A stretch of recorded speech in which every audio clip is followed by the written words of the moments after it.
Alright guys, today we're going to be checking out Trail of the Wretched, which hopefully will be our first good game of the new year, because I've been trying to make a video and I've ran into a lot of crappy games, and hopefully this one will be good. Get the year back on track. As always, I'll leave a link to the game in the description. If you like the video, please like and subscribe, helps the channel grow, and I always appreciate it. Oh, it's got settings. That's a very good start. I've had a lot of games where the creators just don't put in sound settings and decide to make it the loudest freaking game in the world. So, that's a very good start for this game. Very proud of you. Trail of the Wretched. I'm assuming this is like a visual novel type event game. It has achievements. We'll try to get them all. The judder of the ship crashing through a wave wakes you. There's muffled voices above, more than usual for this time of the morning. Beside your bed sits the leather case holding onto your camera. There it will stay, at least until you step onto land. Right click. Oh, there we go. It's time to get up. The world is waiting. Wakey, wakey, eggs and bakey. Rise and shine. You drag yourself out of bed. 3 hours of sleep. Mild nausea. Doesn't matter. Excuse me. Nothing can stop you. The voices of the men above have yet to cease. Something is definitely happening. You slide off the side of your bed and get dressed. It's colder than usual. Don't forget your coat. You go left out the door and past the hammocks of the other sailors. They're all empty. Up the stairs, you raise your head over the edge to survey the main deck. All the sailors are lined up along the side of the ship, pointing and shouting. The captain should be around here somewhere. He's right in front of you. What are the chances? Leaning against the mast, that crap-eating grin on his face, as always. Picture man, get over here. That isn't your name. I have a name. Excuse me? That isn't my name. I have a name. I'd like if you called me that, not Picture Man. Is that so? Well, it's my ship. Don't like it, start swimming. You're a weak little ant. Don't think you have any say in this matter. Excuse me? You are insignificant, a speck of dust in the cosmos. What? Is that what he said? Or I guess that's just... Your mind goes blank. The captain stares at you, waiting for a response. You have nothing to say. You're done? Good. Now get over here so I can stop yelling. Do what the captain wants. You shuffle over to the captain. It will please you to know that we're half a day away from making land. You turn to look at the men pointing out to sea. Each and every one is a picture of decay and neglect. Stringy hair, bushy beards, uniform stained. Through the armpit of one sailor, you can make out a gray silhouette of no description jutting out from the horizon. Your destination. Do I sense a lack of faith?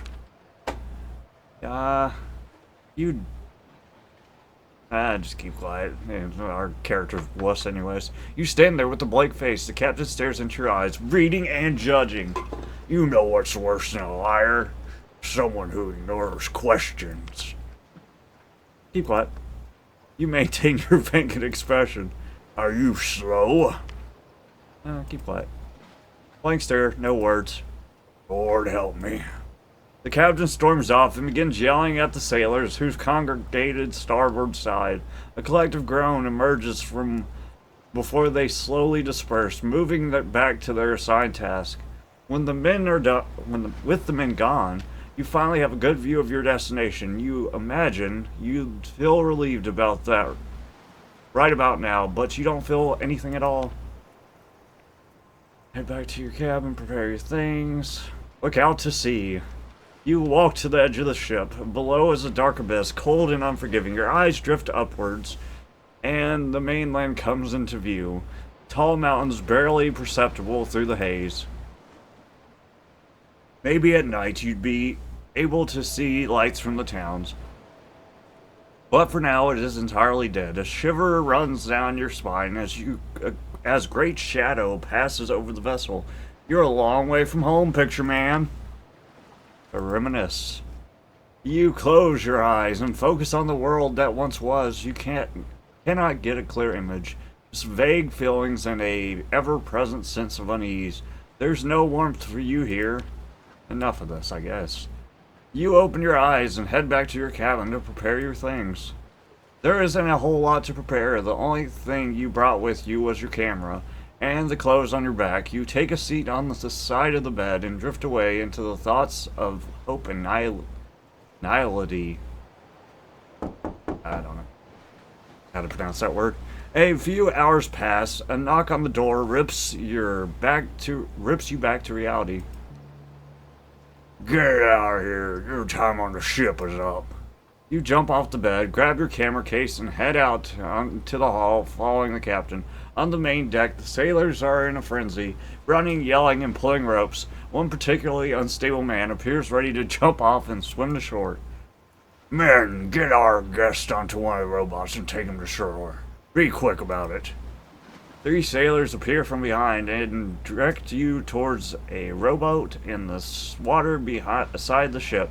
One by one, you climb down the ladder and take your place in the rickety vessel. The captain stands atop his ship, looking down on you, at you. Good luck. I've heard this place isn't too friendly to strangers. Is it dangerous? Are you implying that I might die? Possibly, but you don't need to hear that.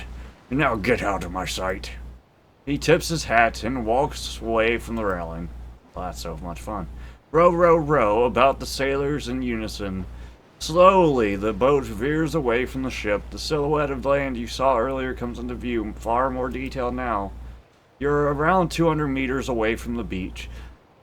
Beyond that is what appears to be a small town. Oh, achievement. Nice. Depart the good ship Greyhound. Aha, it's like the bus.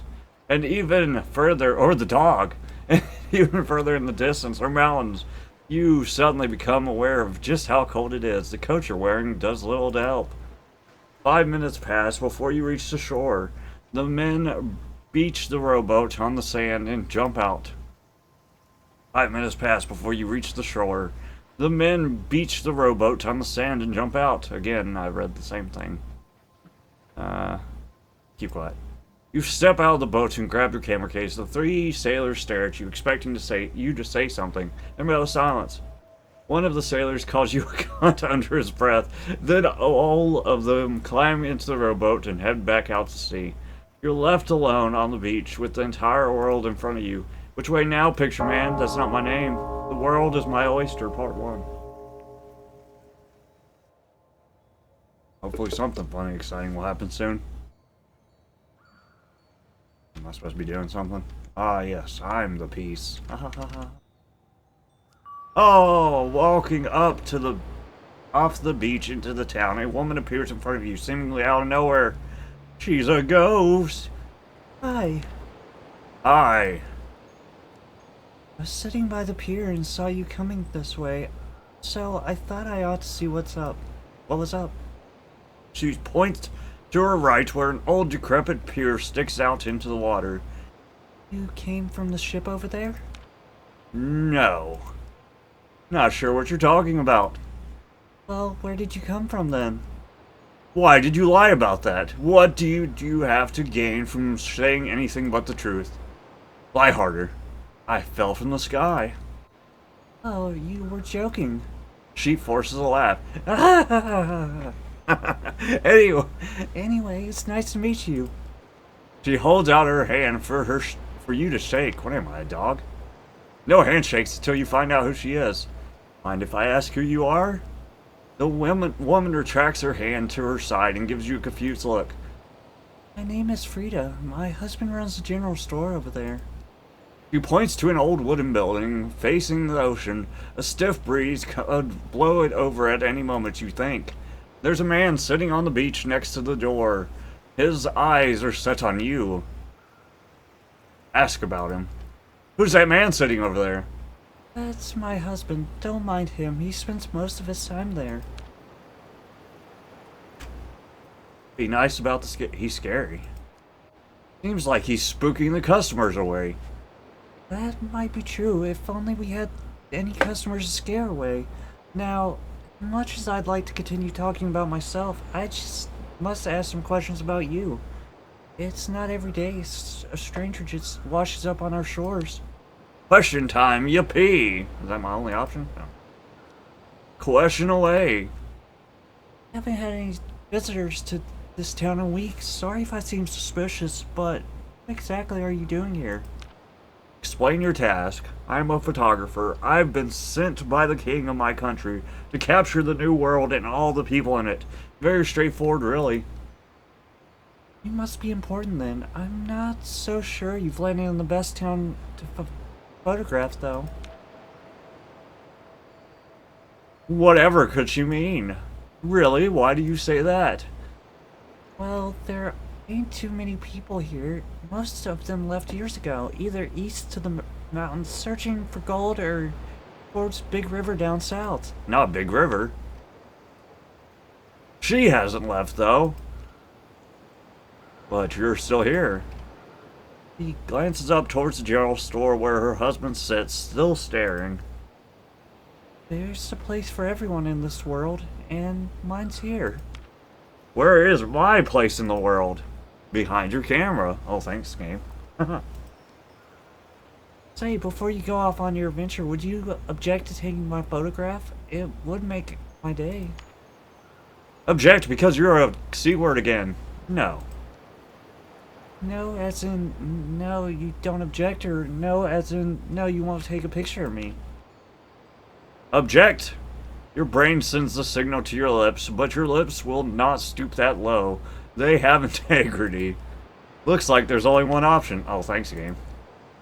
I do not object. Really? Oh, thank you, thank you. She adjusts her posture and begins practicing poses. Do your job, I guess. Let's take it at the end of the pier with the ocean in the background.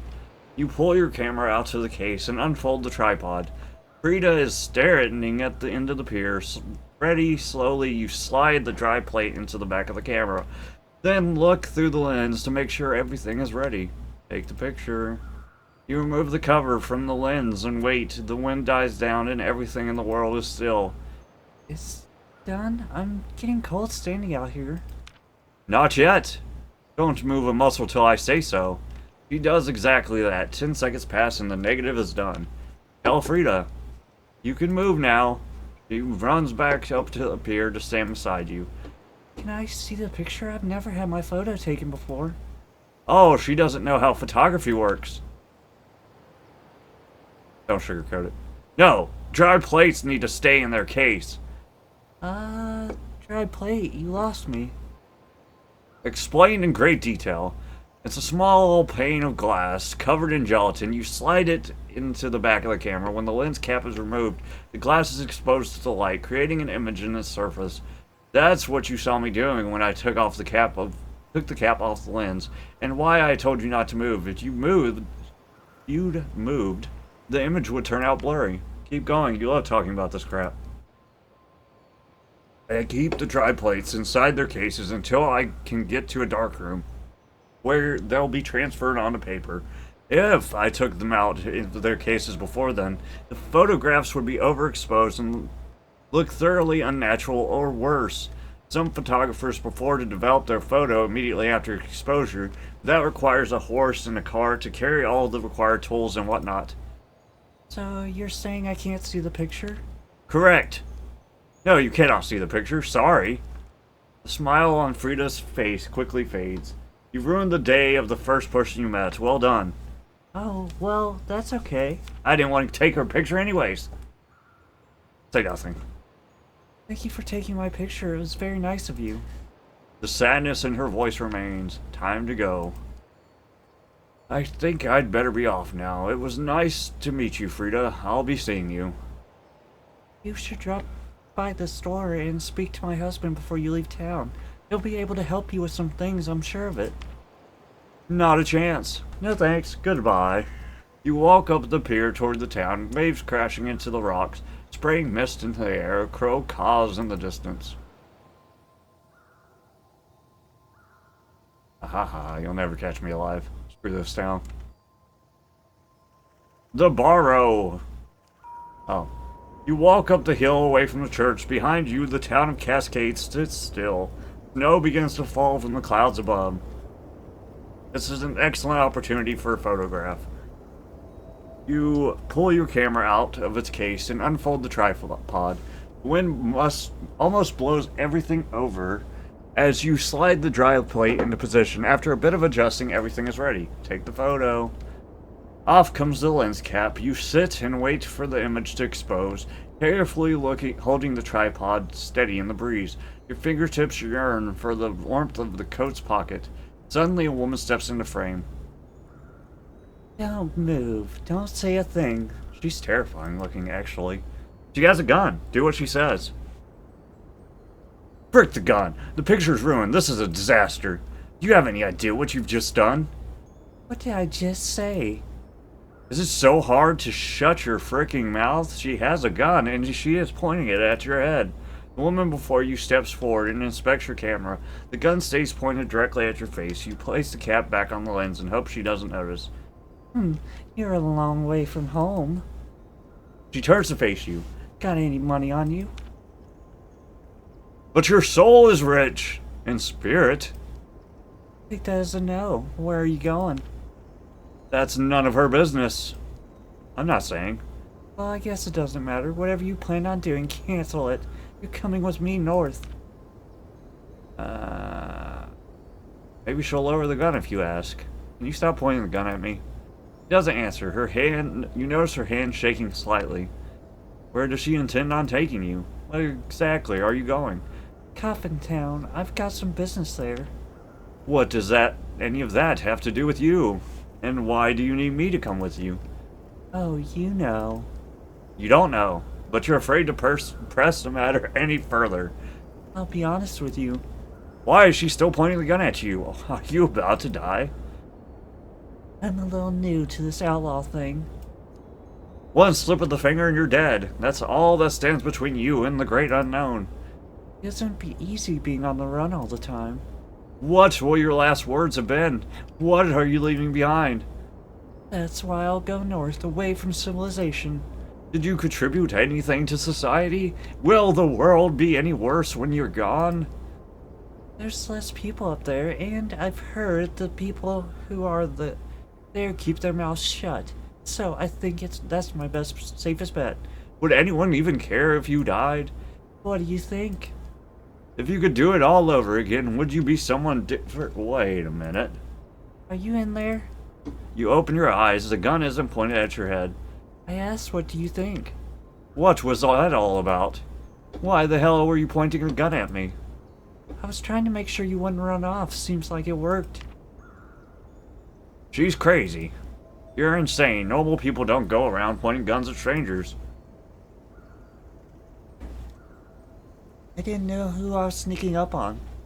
For all I know, you could have been a lawman. The gun is just a security measure. People tend to show their true nature when they have a barrel of a revolver pointed directly at their forehead. None of this is adding up. I need some information. This doesn't make sense.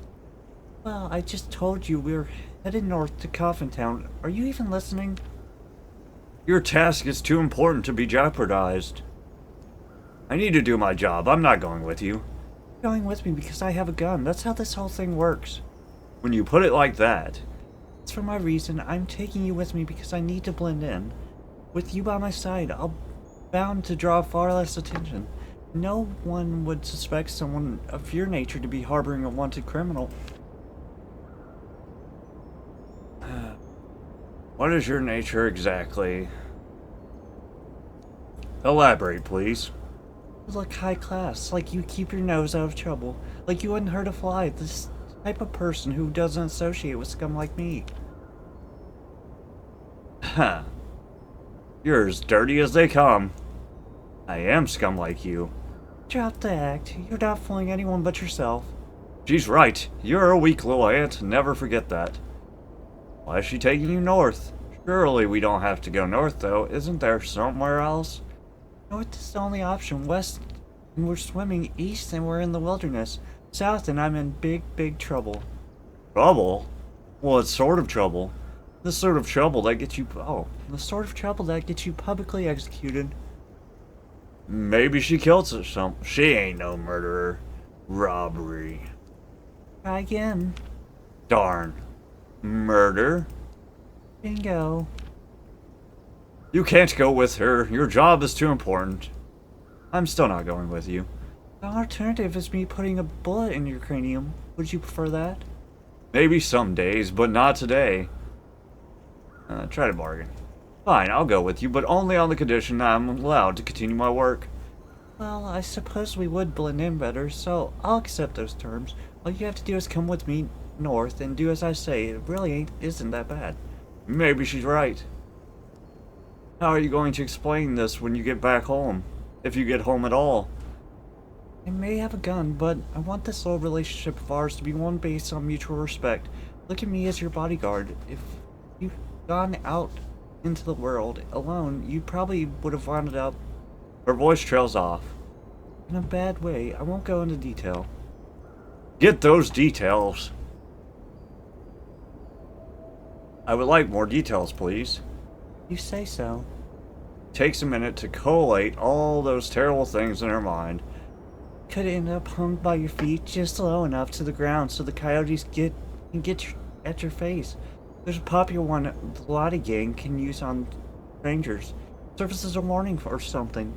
There's your usual robbers and thieves who will likely just shoot you in the head, which isn't so bad, all things considered. I came across a body in the ditch on one day that was missing his scalp. Not pretty. What else? Oh, I've heard of a gang near Hat Stand that have a penchant for amputations. They hang the limbs from trees around town. Some people talk about a band of giant, hairless men that gather around Phantom Cannon. They say they're cannibals or something of the sort. I'm skeptical on that one, though. I could keep going, but I'm sure you get the point. The point being that you'd be far better off with me by your side. She could still kill you. So, as long as you don't shoot me. Said this would be a relationship of mutual respect. I won't shoot you, just as long as you don't give me a reason to shoot you. Keep your calm. She doesn't want to shoot you. You'll be fine. But she will if she has to. Put your camera away, we need to get going. Get some more information on her situation. Does anyone know where you are right now? By anyone, I'm assuming you mean the men who are after me? Well, I can't be certain, but it would be best safe to assume that yes, they know the general direction I've headed. How would going north help her then? So why would going further north dissuade the people from following you? For starters, the weather isn't particularly hospitable. There's also a sheriff up there that most people tend to avoid, even other lawmen. He can't be that bad. I'm having a hard time believing that. Trust me on this one. He isn't the type you want to run into. You probably think I'm the worst person in the world right now, but I do what I do out of necessity. The sheriff is far worse. Or worse, far worse. Sounds like more problems. The sheriff seems like someone worth talking to.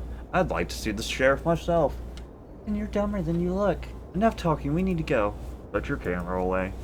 A woman watches as you fold the tripod up and place the camera in its case. All these people. Oh man, we got a lot of people to meet. By the way, my name's Louise. Be friendly, act cool, say nothing. He deserves no response. Say, do you have a coat? Seemingly on command, the snow stops falling and the clouds begin to clear. I wouldn't count on the weather staying like this. If you want to stay alive, you'll need a coat. Let's head into that town down there and find one. He points towards the building at the bottom of the hill. Is he going to follow you the whole time? Are you coming with me? Yes, I can't have you saying things that you shouldn't to the townfolk. Now come on, let's not waste any more time. He pushes down the hill towards the town. You lose your footing and begin tumbling. The world becomes a blur. Oh. After an indeterminate amount of noise, you stop. Everything hurts. Louise runs down the hill and stands over you. Sorry, I didn't mean that. What? You brush the dirt off your jacket and pull yourself upright. You've rolled all the way down to the church.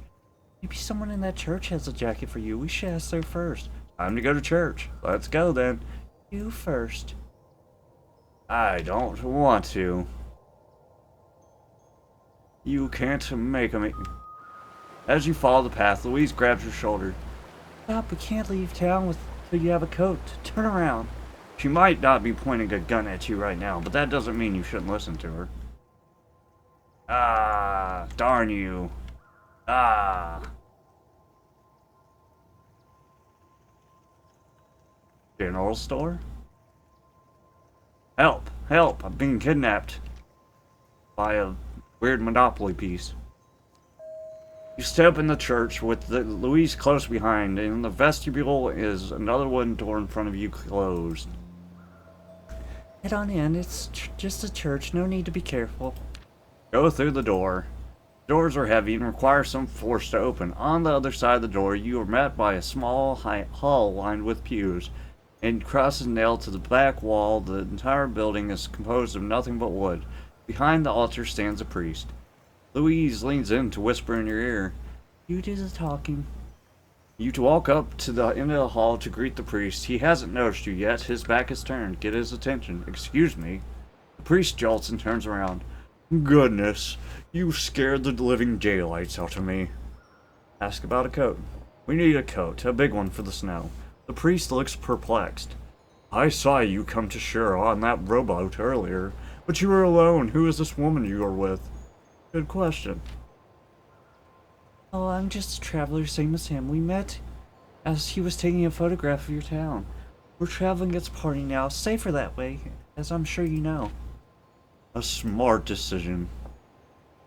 Oh, these are probably people that I just did meet. Had you bothered to come and visit before you left, I would have advised you not to go alone.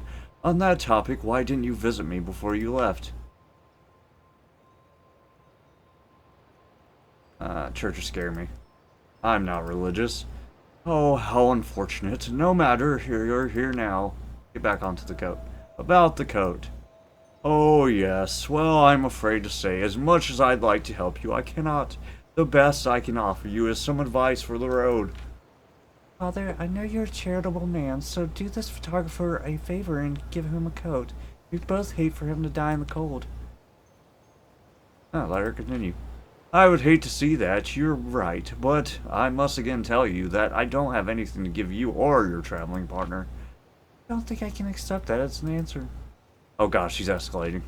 I cannot produce a fur coat out of thin air. I may be a priest, but miracles are not my specialty. You're better off asking Jean down at the general store. Oh, excellent. We'll be heading there right now. Could you point us in that direction? Go down the hill and the building with the gruff-looking man out front. Thank you for your help, Father. Much appreciated. Louise turns and walks back through the front door without saying another word. Follow her out. Meet Louise, best friend forever. Give the priest a nod and walk back towards Louise. He is still watching you. Stepping outside, the wind hits you like a train. Hope the general store has a coat for you. Otherwise, it's about to get very, very cold. It's already very, very cold. You shudder at the thought of it getting colder. Come on, it's just down the hill. No, no. I've already been here. You approach the general store. Frida's husband sits on a wooden bench out front, staring at you and Louise. He doesn't bother hiding his look of disdain. Frida is sitting on a rock by the ocean. She turns to greet you. But you left without saying goodbye. Turns her attention to Louise. Who are you? I didn't see you with him earlier. You two know each other? She turns and winks at you. Name's Louise. I'm traveling alongside this photographer here. Better for both of us that way. Oh, absolutely. Well, it's nice to meet you, Louise. There's my husband, Jean. He gestures towards the man sitting on the bench in front of the store. Jean does not bother introducing himself. Now, this being a general store, would you happen to have a fur coat for sale? I do. You got any money? Oh, I was asking Frida. You can stay sitting right where you are, sir. If I require anything from you, I'll just shout. You want to buy anything, you speak to me. He gets up out of his seat as he speaks. He appears agitated. Maybe just deal with Jean. He seems to be volatile. Okay, if you say so. Louise directs her attention back to Jean. My partner here says you're volatile, and I must be frank, I don't like your tone. So I would advise you to go back into that little shop of yours and give me the coat before I take this somewhere you aren't going to like. You turn to see Frida standing with a look of horror on her face. You no good, Hora. Hua. You aren't getting nothing from me. If you know what's going good for you, you'll get the frick out of this town before I kick your teeth in yours and that little cameraman's. You're not that little. Such a thing to say to a lady. Turns to Frida. You're married to this brute? If he were my man, I would have smothered him in his sleep a long time ago. Frida has no response to that. Go and get me that coat. I'm asking nicely here. I mean, do what she says. Uh-oh. Bang bang. It won't go. It's lagging. What have you gotten yourself into? Gene hasn't moved a muscle. He's still standing in front of the store's entrance, blocking the way. Will not repeat myself. And I won't change my mind. You're not freaking welcome. His eye is twitching. 10 seconds to leave and then things get ugly. Never struck me as someone who could count to 10. 5 seconds. He reaches for something in his jacket. Don't it be like that then? Gene pulls a gun from his jacket and points it directly at Louise. Stop. Watch. 3 gunshots all within the span of a second. Your ears ring. Gene stumbles backwards into the door, a penny-sized hole in his neck. Blood spurts out the wood planks below. He leans onto the door for a moment, then drops like a sack of bricks. You freaking... He tries to finish his sentence, but chokes on the blood filling his windpipe. More and more of it spurts out the hole in his neck as he gasps for air. Slowly your ears stop ringing. You're free to cry out, and then see as she runs up the store steps and kneel behind her husband's now limp body. Louise stands untouched, revolver at her hip, her palm above the hammer. She turns her back on Frida and Gene to face you. Whoa. How did you do that? Louise says nothing. Her face is devoid of emotion. Oh, Gene. Frida's cradling Gene's head in her lap, her dress now covered in blood. Behind them you see 2 bullet holes, either side of where Gene was standing. Oh, you had to see that. Louise hides the revolver in a small rip in her dress, then makes her way towards the store. Let her do what she's gotta do, bro. She heads up the steps to the store and pushes the front door open. Frida doesn't even notice as Louise walks past her and Gene's corpse. You're left alone with nothing but the sound of sobbing. 2 minutes later, Louise returns from the store with the fur coat in her arms. You take it reluctantly. Try not to think about what happened here. It won't do you any good. Just stop thinking. It's really as simple as that. Piece of piss! Walks away towards the path of the town. She gestures for you to follow. We need to go north. Come on. You take one look at Gene and Frida before you turn your back and leave the town for good. Noise. Go to the church.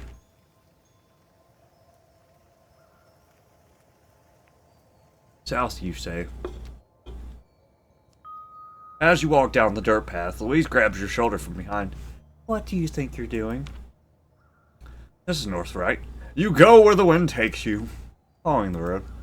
Can you listen to a word I said? We need to head north, not south. Don't try and play dumb with me. Apologize and get a move on. Sorry, I just lost my bearing. God, see those mountains over there? He points to the east. Keep those on your right and keep walking. It's simple as that. Aye, aye, Captain Ton. I can do that. Good. Now don't pull anything like that again. We're mutual respect. Remember that. This way. The Barrow Plains. Into the woodline. You'll never catch me. You approach a river. By your judgment, it's close to 50 meters wide. The path you've been following for the last few hours drops down into the water and reemerges on the other side. It's impossible to tell the depth. Louise appears to your right and stops. Crooked River starts somewhere in the vale and runs west of the coast. Just like every other river in this place. Maybe Louise knows about other rivers. What other rivers are there around here? I'm something of a river fan. Oh really? Well, a couple hours north is Jameson River. It's relatively tame compared to this one, so we shouldn't have much trouble crossing. Reaches off Crooked River a little further upstream. Even further north by Coffintown is Icy River. I've heard some people call it the Styx on account of the bodies that float down it semi-regularly. More river facts, Louise. I lied. I freaking love rivers. Give me some more river information. Okay then, south by the city of Big River is, well, Big River. It branches out into a huge delta just before reaching the sea. In the other direction, it goes all the way up past Hatstead, then into the mountains as you could have guessed. A lot of traffic on it as well, mainly from the Last Hope. Gold shipments from all the mines, quite a smart system, given the gangs of the area have yet to discover an easy way to rob a boat. That isn't enough river information, Louise. More.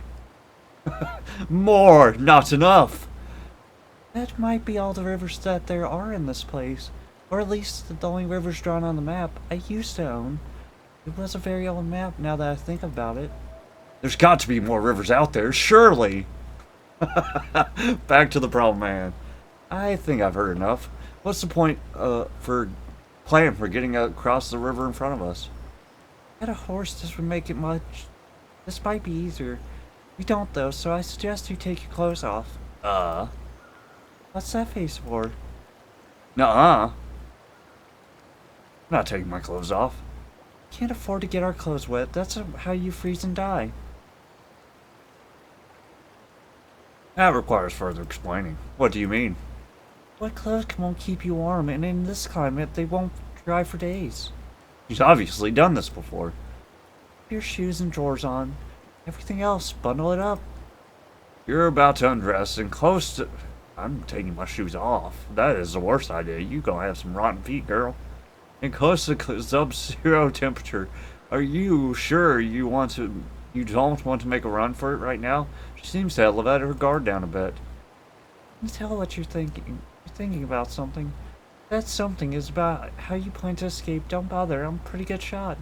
She pulls out her revolver just as a reminder. On second thought, running might be ill-advised.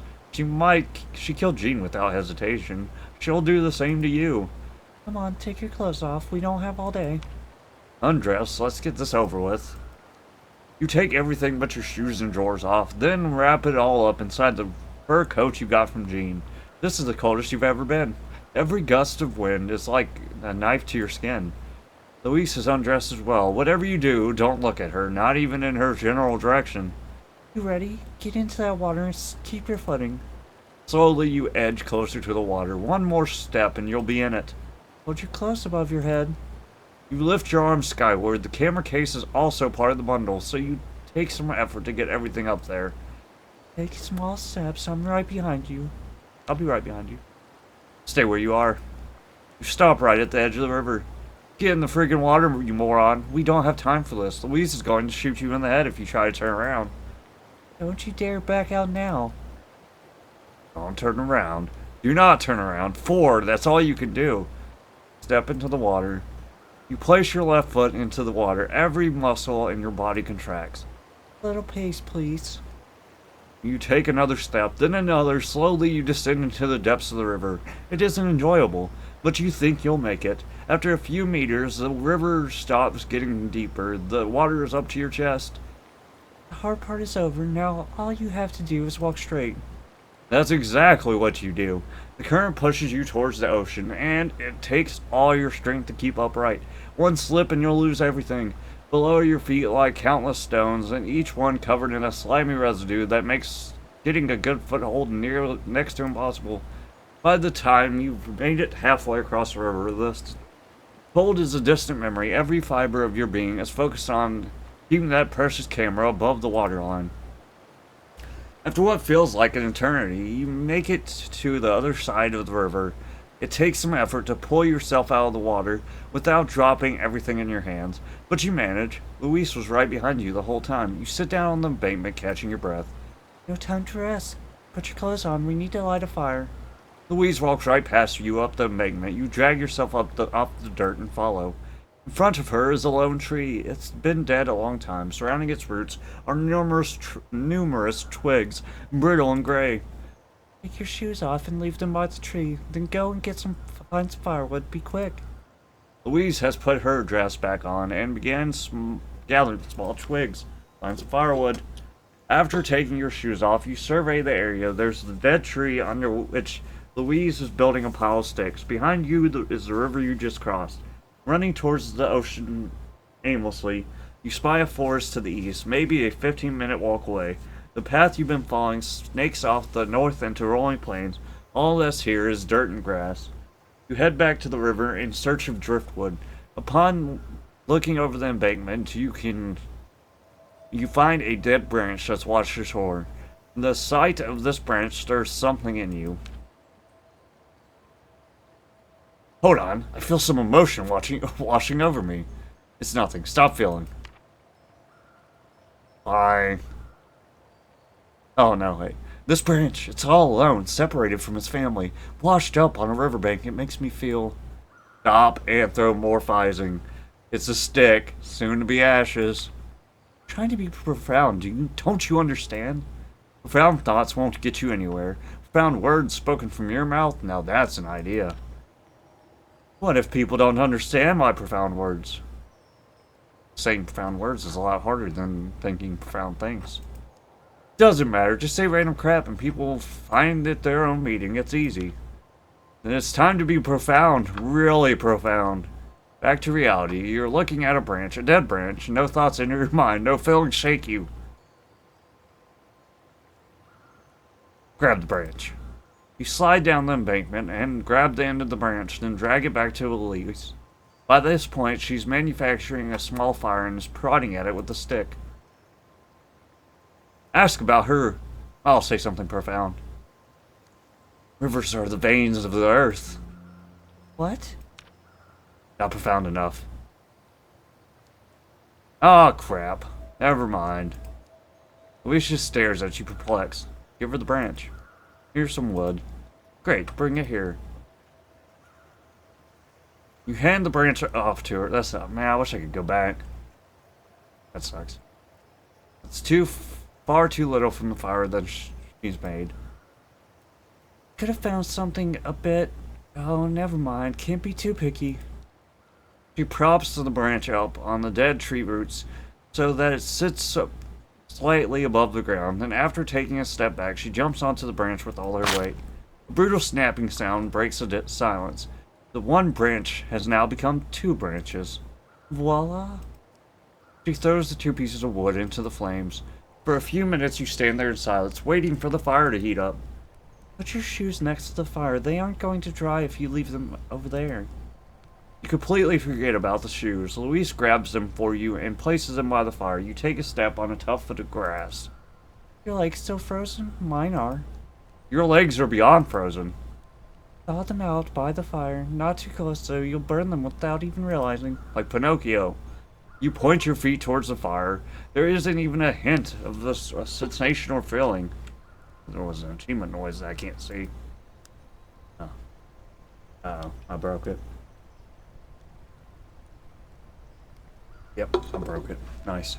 Thank you, game.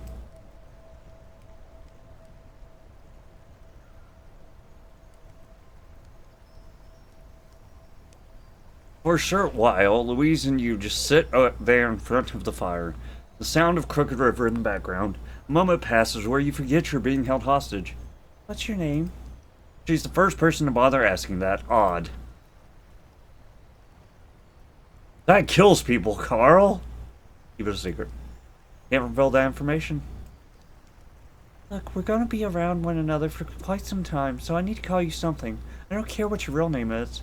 You aren't mysterious or cool when you say things like that. Sammy Stagecoach!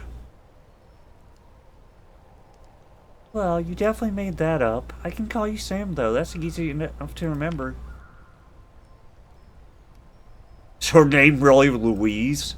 What about you? Is Louise your real name? No, call it an outlaw pseudonym. Can't have people knowing my real name, can we? That answer doesn't satisfy you. Could you at least tell me? Not a chance, and to be honest, I'm a much bigger fan of Louise than whatever the hell my parents chose for me, so I might just stick with it. Your feet finally begin to regain their feeling. Continue the conversation. I take it as you've been across this river before. That's right, but no further, unfortunately. Everything north of here is a mystery to me, outside of what I've heard in stories. I came up here a few years back with my then husband. Fancied himself a bit of a hunter, so he dragged me along with him onto the wilds. We followed a stag for days before giving up under this tree. What a freaking waste of freaking time if you ask me. Husband, where does he fit into this whole debacle? Where's your husband now? Dead? Oh, He smirks. he's not around. Oh, oh, suspiciously vague answer. Yep, he's dead. She implying that's a good thing? You don't look too sad about it. That I was. So she's happy he's gone? I'm just surprised. You don't seem too sad about him being dead. If that is what you were implying. That's exactly what I was implying. Last I heard, his corpse was laying at the bottom of the gorge, rotting. Asked the obvious question. Did you kill him? Not exactly. Someone did it for me, then pinned it on me. Still got what he deserved.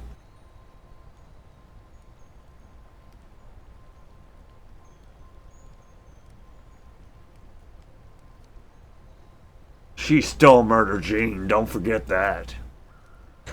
Since I think you deserve it, I'll offer you an explanation. My husband was a gambler, a drinker, and an all-around piece of crap. One day, he comes home drunk as ever and tells me he lost our ranch in a game of poker. Said he'd had a run of bad luck, but his time was coming. By that point in our relationship, I was just about ready to leave, and this pushed me over the edge. I packed my things, walked out the front door, and headed to our stable so I could get my horse. You guess what my husband did? Your mind producing no answers. I'll answer that for you. He shot my horse. He knew I'd try to leave after what he told me. After he told me what happened, so he did the only thing he could think of to get me to stay. He stares into the fire for a moment. What is that noise? Uh-oh. I love that horse more than I loved anything else in this world.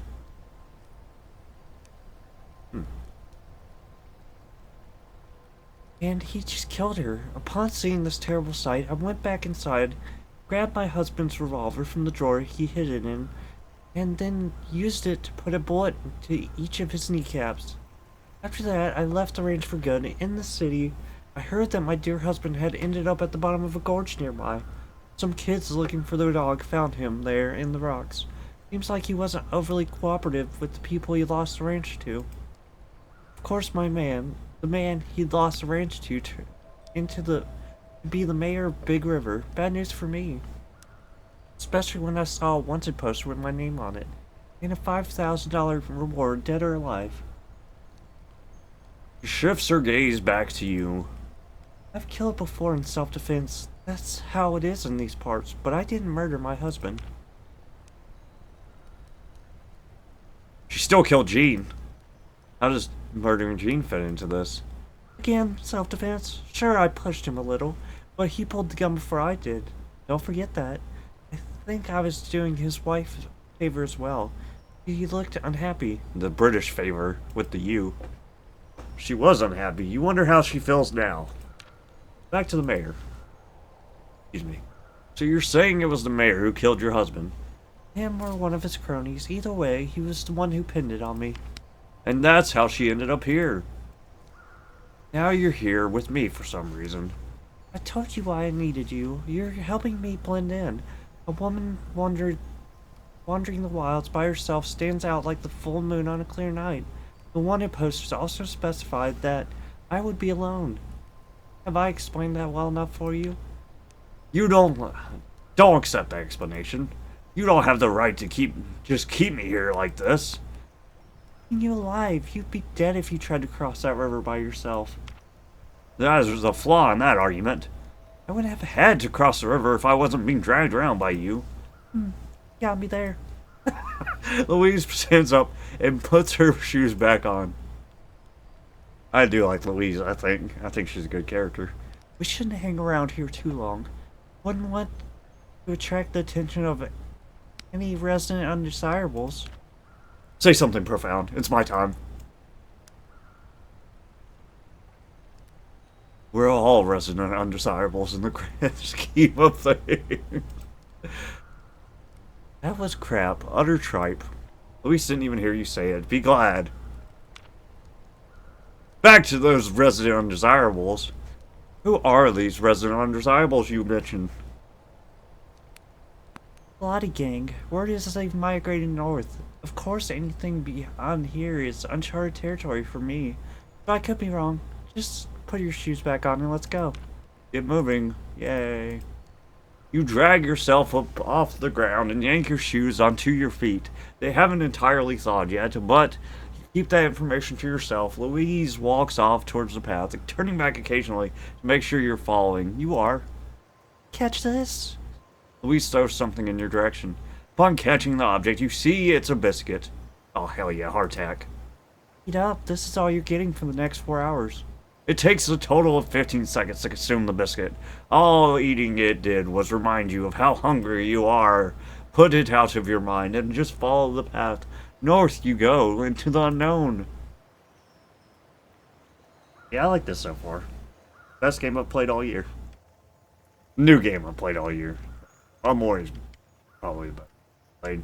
And the tower game was good too. Tower of Chaos. Tower of Chaos! What's up? Rundown shack. Reaching the top of a small hill, you look down and see a small shack. It sits all alone beside a gully. Certainly seen better days. What do you think? Take a look or leave it be? Take a look. Getting dark. Maybe we can just wait the night out and hide out here. Well, you know what? I think that's a good idea. You and Louise walk down the slope toward the rundown shack. As you get closer, you realize the entire front wall is missing. Behind that, you see nothing else. The inside is bathed in darkness, and anything that hides within is a mystery. Pity I didn't bring a lantern. You want to go in first, see what's in there? Hell yes, canary in the coal mine. I would love to go inside first. Alright, go ahead then. So yeah, they used canaries to see if it was safe to go in a coal mine. If it came back out, it was safe to go in. If it didn't, You walk down toward the shack with nothing but your camera case in hand. Hey, you know, on second thought, it might be better if I go first. I have the gun, remember? She grabs you by the shoulder and stops you just before the front of the shack. Rather you didn't get yourself killed, stay here. She walks up to the missing front wall, gun in hand, then climbs over the top of the wooden plank blocking the way. You watch from the distance, ready to run at a moment's notice. A moment passes and you lost sight of her, then a voice. Don't move. Talking to someone inside. Go see what's happening. You drop your camera case on the ground and run towards the shack. Looking inside, you see nothing but black. Turn the lantern on so I can see your face. A light fills the room, and you see Louise standing over the top of someone, gun pointed. They're dressed in black, black coat, black pants, black hat, black hair. You can't make out their face from behind their fringe. They're sitting on the ground, their back against the wall. Sam, come here. You step into the rundown shack and make your way over to Louise and the man in black. Walter O'Dim. Get his gun, it's in the corner to your right. You look to your right and see a rifle leaning against the wooden planks. Grab the rifle. Who is this? Is he dangerous? You bet. If I were you, I'd do what she says. Don't give me any opportunities. His voice is raspy and calm. Grab the rifle. You step over the corner and pick the rifle up. It's heavy and cold to the touch. You see engravings all across the butt, swirls and waves of decorum. Finger off the trigger. It's loaded. You never had a rifle in your hands before. You hold it pointed to the ground, finger far away from the trigger. Tell me your name. Not important. Fine, what do you do? I kill for money. A bounty hunter? What's a bounty hunter doing around here? I'm working. I know, you're after Lottie. Could be. Lottie, Louise mentioned that name earlier. Come across him? He's long black hair and a bushy beard. No, we haven't seen him or his gang. Planning on keeping it that way. Are they around here? Could be. I heard they were planning on going past Coffin Down, then east to Black Lake, then around the Vale. Things get a bit too hot for them here. Quite the trek. Louise pauses to think. I think you already know who I am. White man in black smiles. Of course, your pretty face is plastered all over Hatstead and Big River. But you're in luck. I'm not after your bounty. Lottie's all I want. And why is that? I'm not good enough for you? I don't kill women. Some do, but not me. Well, aren't you just the gentleman? Of course, bounty hunters lie through their teeth any chance they get. I'm waiting for a decision. See no reason to waste time. Either pull the trigger or let me go. Let Louise decide. Silence fills the shack. It creaks under the stress of the wind. Leave before I change my mind. She motions with her gun for the man in black to get up. Walk south all the way to the black hole you crawled out of. Can do that. The man in black gets up, grabs his lantern, then walks out of the shack. Louise follows closely behind, gun still pointed. Outside, the man in black stops and turns to you. Safe travels. If you're going to coffee, sure the sheriff will be glad to see you. He loves visitors. Louise waves her gun again. The man tips his hat, then turns around and walks south up the hill you came from. Louise keeps her eyes on him the whole way up, revolver at the ready. Huh, who's that? Missing a character still. Finally, the man in black disappears over the ridge and Louise relaxes. Good riddance. I'll be happy never seeing him again. Bounty hunters, what a way to make a living. Yeah, they suck. Not a fan of the profession either. Good. You place the rifle you're holding on the ground beside you. While watching the grass at your feet dancing in the breeze, the sound of running water grabs your attention. It's emanating from the gully beside the shack. You walk over and find a stream running through the rocks below. That's profound. Remember, no profound thoughts are allowed, only profound words. Profound words materialized. You turn away from the gully and see Louise standing still. Staring at the ground, she seems lost in her thoughts. A crow lands on the roof of the shack and caws. Louise sighs and takes a seat on a wooden plank, laying in the grass. Don't you hate this? Like everything? Yeah, being alive is tough sometimes. Existence is a cruel fate. Not like that. I mean, I hate having this constant fear that someone is out to get me. What makes it worse is that it's true. I could have died today. I could be dead tomorrow. There's no way to live. This is no way to live. Be the person who doesn't say anything because they're uncomfortable. Be the pessimist. Well, death follows all of us, whether you're aware of it or not.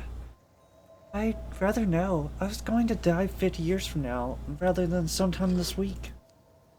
That's a good point. Oh, what does it matter? Talking about this won't do me any good. I appreciate you listening either way. Louise gives you a brief smile, then turns around and looks at the ground. Hey, is that your camera case on the ground? Yes, Louise, it is. What else would it be? No need for the attitude. For say, when I was pointing that gun at you during our first meeting, were you in the middle of taking a photograph? Yes. Yes, I was, until you stepped into the frame, although I think the exposure might be usable since you were standing still. Thinking the exact same thing. Maybe you could take another... No way, the one portrait was enough. I like her, so take another portrait of her. I have a crazy idea. How about I take another photograph of you, one that shows your true personality? Not a crazy idea. That's excellent. This time we'll do it without the revolver. Set your camera up. You walk over to where your case sits and unclip the fastenings. Louise watches over with excitement. Over there. I'll lean against the shack, make it look casual.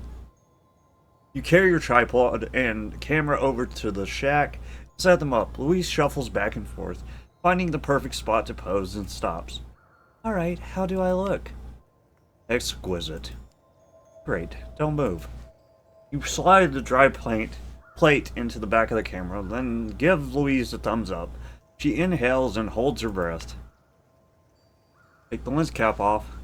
The camera sits before you expectantly. You pull the cap off and wait. 10 seconds pass, and then you place the cap back onto the lens. Done. You can breathe now, all finished. Luis lets out a deep breath. Thanks. Here's hoping I get to see it one day. One day. You'll develop it as soon as you can. Yeah, I'd like to see it as well. Right. As much as I'd love to stand and chat, we really should get a move on. There's much distance between us and that bounty hunter before the light goes. What about the rifle? Should we do something about this gun at my feet? Just throw it in the gully over there. You pick up the rifle off the ground and step over to the gully where the stream is. Throw it! You lift the rifle up above your head, then throw it down as hard as you can. It hits the side of a boulder and snaps in half, each piece flying in the opposite direction and crashing into the stream. Spectacular. Done. Let's go now. Town isn't far away. She appears from behind you and hands you the camera case. Go!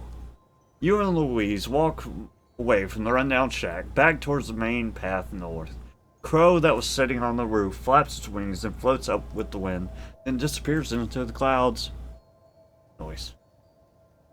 Phantom Canyon. Let's go south. Ha ha ha ha! Back across the river bend.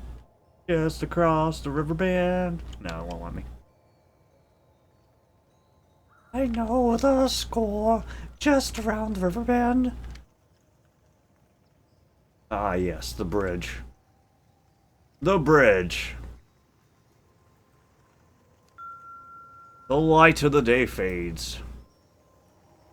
In front of you lies a snow-covered hill, with a lone tree standing at the top. Louise calls out for you to stop. Hear that? Say something profound. It's time! I hear nothing and everything. The world does not exist until we perceive it. Okay, that doesn't really answer my question. One day, you'll say something profound, really profound, but today is not that day. I heard the sound of the river. We're close to Town. I'd say just over the hill in front of us. You feel uneasy all of a sudden. Come on, let's see if I'm right. Louise walks ahead up the hill, toward the tree at the summit. You follow along because that's what you do. Nearing the top of the river sound, Louise mentioned, gets louder and louder. As your eyes peer over the crest of the mountain, an ugly sight comes into view. Coffin Town. We made it. Nice work, Sam. Couldn't have done it without you.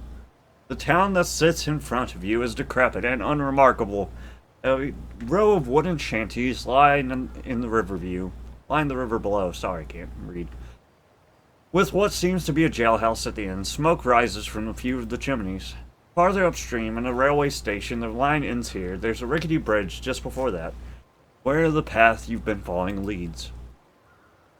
Must admit, I'm a little underwhelmed. It doesn't live up to the name. Does she have a plan? What do we do now? Well, we should head into town. Hopefully that sheriff isn't around.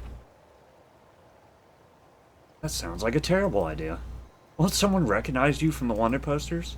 Unlikely. It's a different planet up in these parts. They don't give a darn about what happens in the south. I'm hoping that also applies to the law enforcement. Only one way to find out, though. This could go very wrong. You're not serious, right? Calm down. We'll walk into town, look normal, speak to the locals, get a read. If all goes well, I can hang around here till things die down. And you can go and do your own thing. You doubt it'll be that straightforward. No point in waiting. Let's see what the town has to offer. Go. You head down the hill. The path is covered in ice, making it hard to keep your footing. Some time passes before the path reaches flat ground. At this point, it turns right to avoid the river and directs you toward the bridge across. There isn't anyone around. At the base of the bridge, you stand and wait for Louise. She's singing a song to herself, one you don't recognize. Assess the bridge in front of you. It's in a state of disrepair, ready to fall into the river at any moment. Rotting wooden planks from the base with multiple gaps, just waiting to grab someone's foot and send them down into the cold, cold water. You take your chances and step forward. The wood planks beneath your feet bend and creak, but do not break. Any bodies in the river?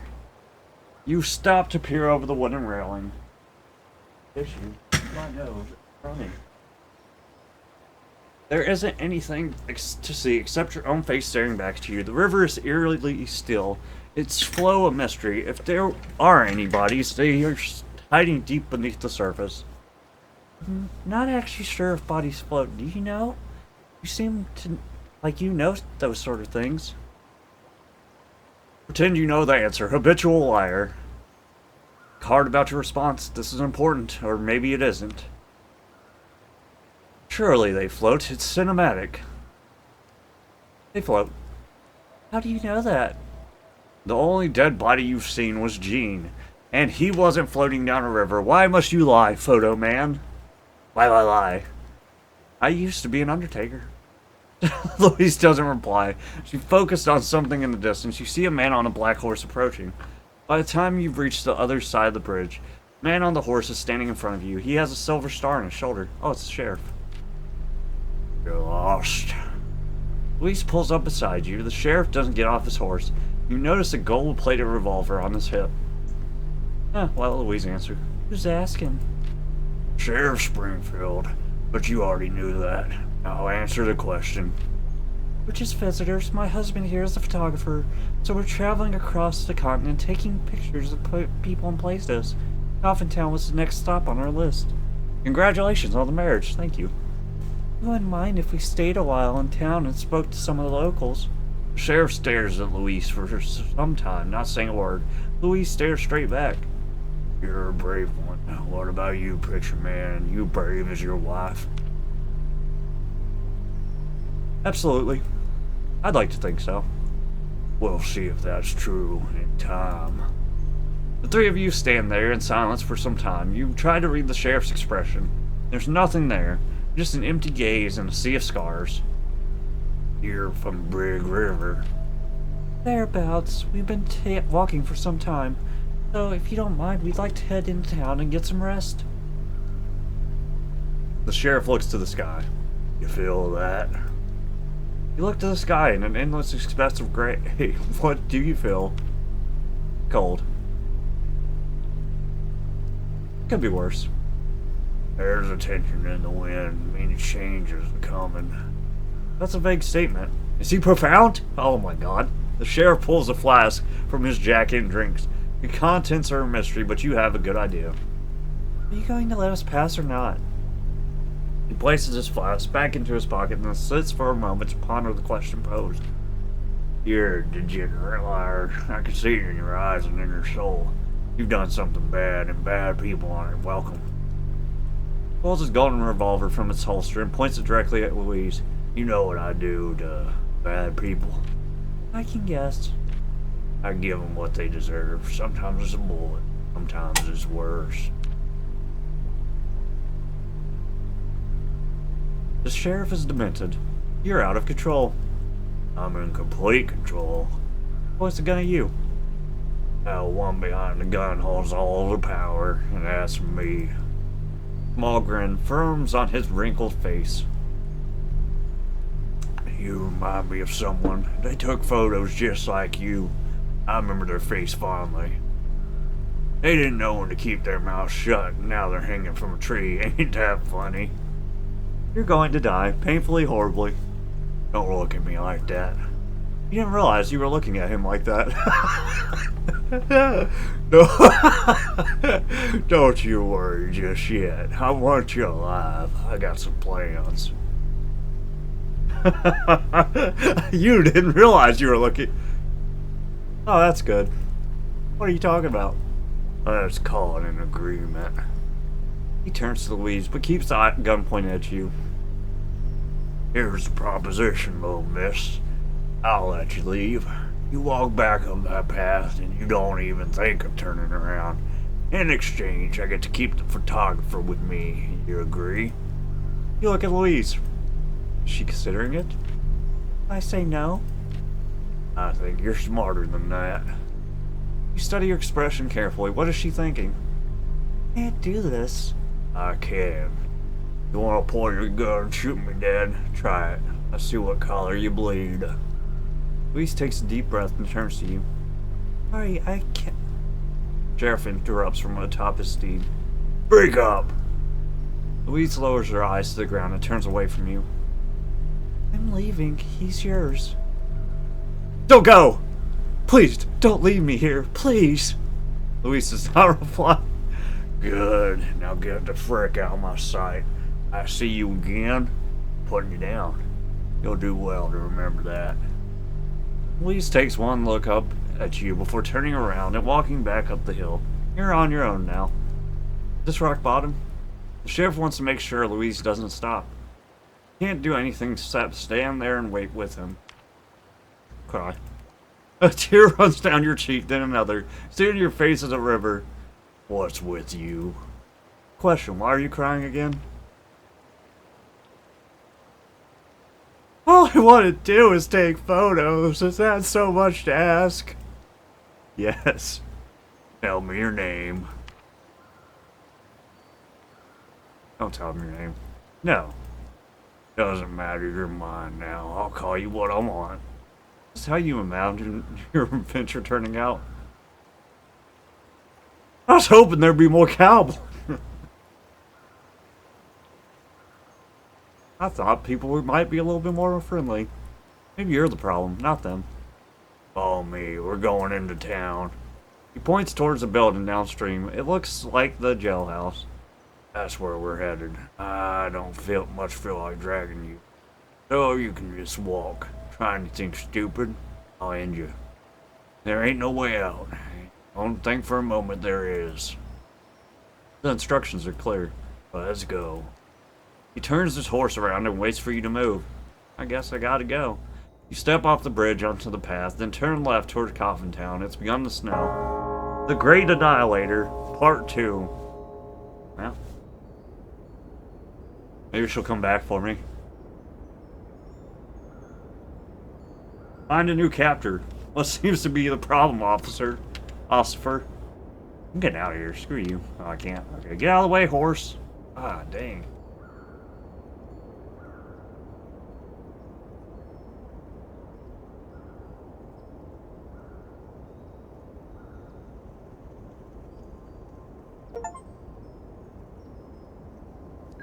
You're in the jailhouse now. You're wasting no time. Heading to the jailhouse, the sheriff jumps off his horse and ties it to a wooden post out the front. You aren't sure what you're supposed to be doing, so you just stand and wait. The sheriff grabs your wrist and yanks you toward the front door. You lose your footing and enter a state between falling and falling that cannot be described. Stand up. Said I wasn't going to drag you. Go limp. You relax every muscle in your body and fall. The sheriff doesn't let go of your wrist as you drop, so you just hang there suspended above the muddy ground beneath you. The sheriff grunts before immediately contradicting his statement. Slowly, you are dragged to the front door of the jailhouse, your knees creating parallel tracks in the mud. You bang your shins on the steps up to the front door, then hit your head on the wooden floorboard as the sheriff lets go of your wrist without warning. Stand up and try to brush off the mud and has accumulated on your coat and pants. All you manage to do is make it worse. In. He motions to the door in front of you. In you go. You push through the door and enter a wide open room. In the back corner is a table and 3 chairs, all occupied by other lawmen. They're playing a card game, probably poker. One looks as old as the sheriff, but the other 2 couldn't be a day over 15. Each of them has their revolver sitting on the table in front of them. You turn to your right and see a wall of metal bars, forming 3 small jails. 2 are empty, the other contains a half-naked man lying on his back staring at the ceiling. We got a visitor.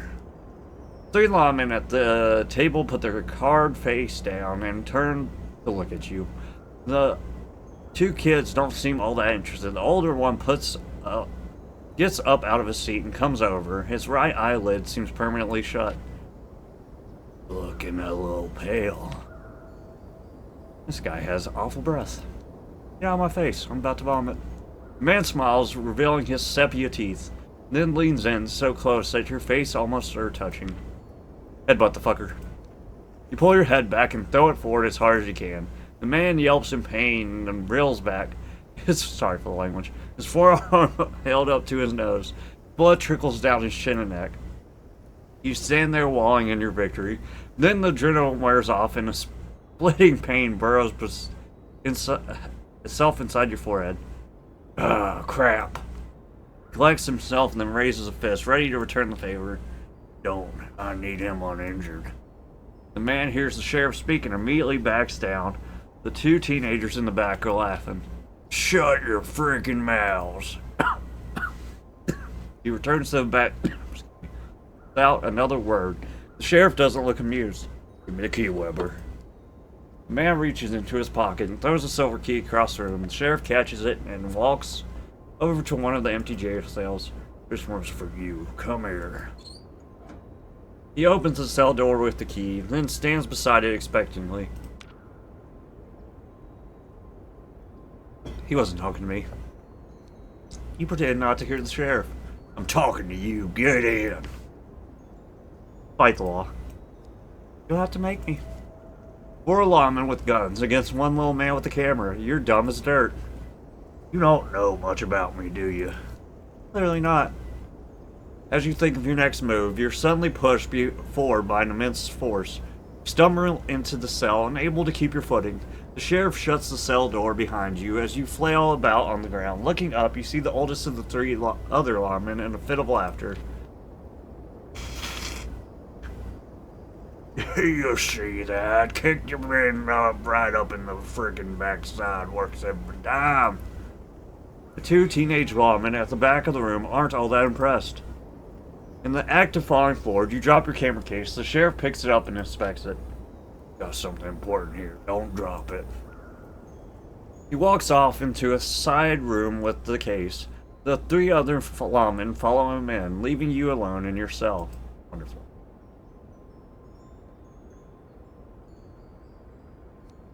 You're officially made it to jail. Looking around your cell reveals there's nothing to see beyond the wood planks beneath your feet.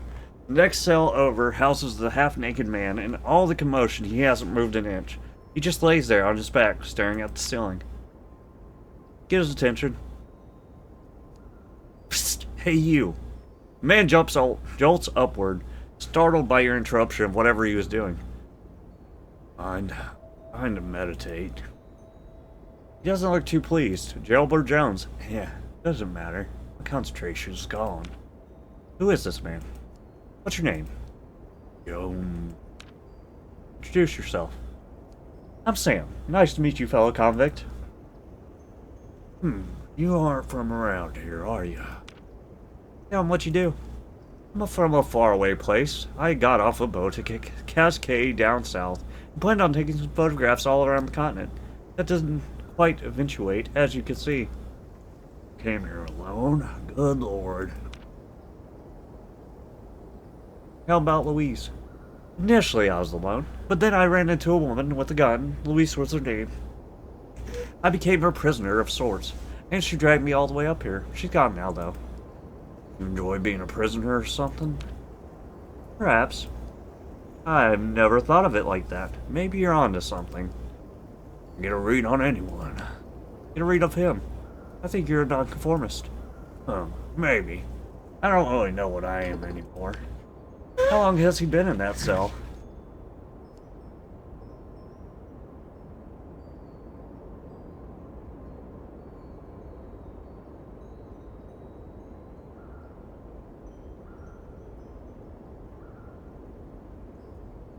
Have you been here long? Long enough to stop counting the days. I'm out here all the time, though. The sheriff likes to take me out for walks when he feels like it. Walks? What do you mean? There ain't many people in this town, so the sheriff doesn't have anyone to talk to. He drags me out, makes me walk beside his horse alongside the river, and talks. I don't say nothing. Just listen, and that's all he wants. Odd. The sheriff is a very philosophical man. He has a lot of ideas about the world, and he needs someone to hear them. I think that's why he keeps me around. Sounds intriguing. What does he talk about? You probably heard some of his ramblings when you met him. He talks about change a lot, never mentions specifics, just some great waves that'll wash the earth and drown all the scum. You're the scum, in case you forgot. It's a very warped view of the world. I have a feeling he makes it up as he goes. There ain't no rhyme or reason for anything he does.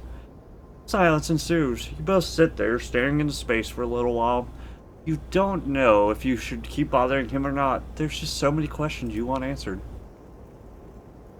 How did he end up here? What led you to the sheriff?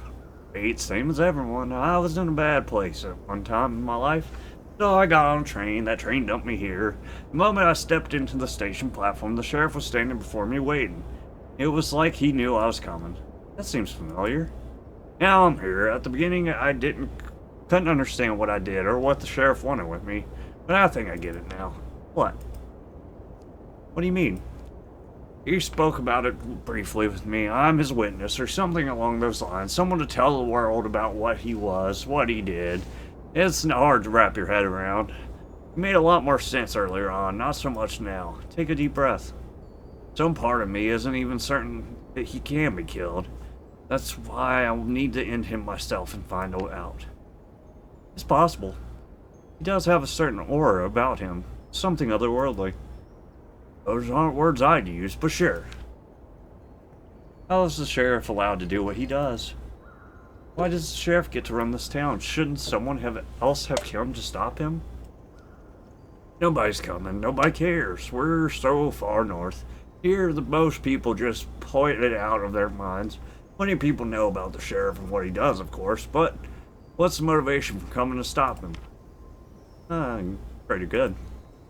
Because of what's right, there's gotta be some sort of moral obligation.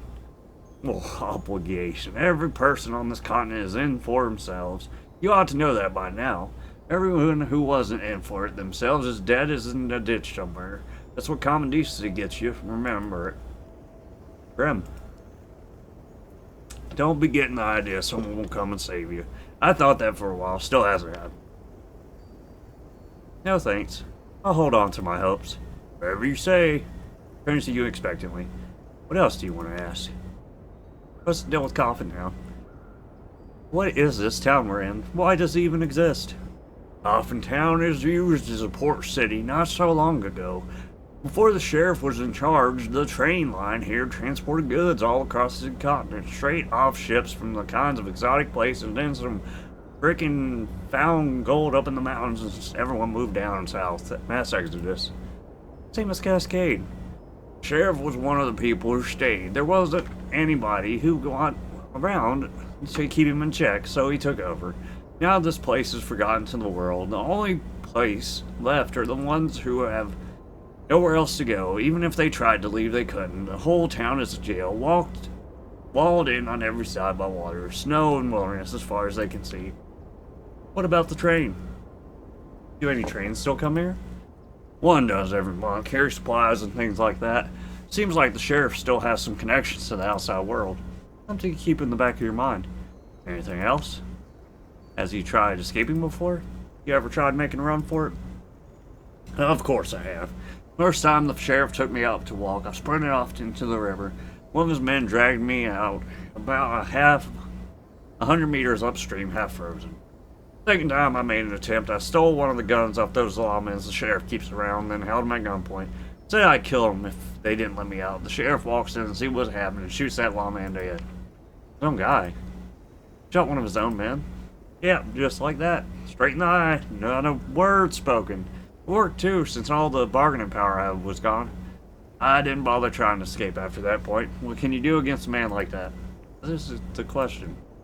I need him gone if I want to get out of here. That's all I need. Drifts off into his thoughts. Why are there teenagers working as lawmen here? I saw two lawmen sitting at the table over there that couldn't have been older than 15. Yep, all the able-bodied men on the town either left for the gold or got shot. The sheriff has the kids working now. I think he prefers it that way. Easier to keep them in line. Won't ask too many questions. If everyone left, what's the point in the police system? Who are they policing if everyone is gone? They ain't no police. That's just what they pretend to be. Coffin Town is their town. They run it. They own it. They aren't here to keep the peace, no matter what the sheriff says. And not everyone is gone. Just anyone who poses a threat. The sheriff has killed a lot of people, in other words. Not the question. Alright, I've learned enough for now. Happy to talk to someone who isn't completely insane. And that is where your communication ceases. You turn back to face the cell door, looking for something. You don't know what. A way out. A light at the end of the tunnel of despair. Day turns into night, and the darkness creeps into your jail cell. Any hint of warmth in the world has abandoned you. You drift off into a fitful sleep. Your dreams are of home. The cobblestone streets, the drone of the factories, the never-ending sprawl of brick chimneys. You wonder why such mundane things became so potent in our memories. The squeal of the cell door opening lifts you from your slumber. Your eyes open to the sight of the sheriff standing over you. Come on, we're going for a walk, you and me. Oh, it's my time for a walk, sick. Up you get. You drag yourself off the floorboards and head out through the metal bars. The sheriff waits by the entrance with your camera case in his grip. Here's your camera. You'll need it. He hands it to you as you walk out the front door of the jailhouse. Emerging out into the open air, it looks to be about noon. Though you can never be sure around these parts, the deputy is standing below you, waiting. You look like crap. Where are you going? Where are you taking me? East. We got some business to take care of. You stand there in the mud, waiting for the sheriff to move. He pulls himself up on his horse and doesn't move. You lead. I'll be right behind you. Take some photographs if you want. One of the teenage lawmen comes out from the jailhouse and hands the sheriff a knapsack and some sort of rifle. We won't be back for a few days, maybe longer. Keep everyone in check while I'm gone. Do what you gotta do. Teenager nods. Come on, we're going. He points east and waits for you to go. Go. You head off down the mountain street of Coffin Town, past the shanties, past the stables, past the bridge, and finally, the station. Weber and the sheriff follow close behind on their horses. The wind rushes in from the sea, pushing you forward into uncharted land. Oh, hell yeah. Horses.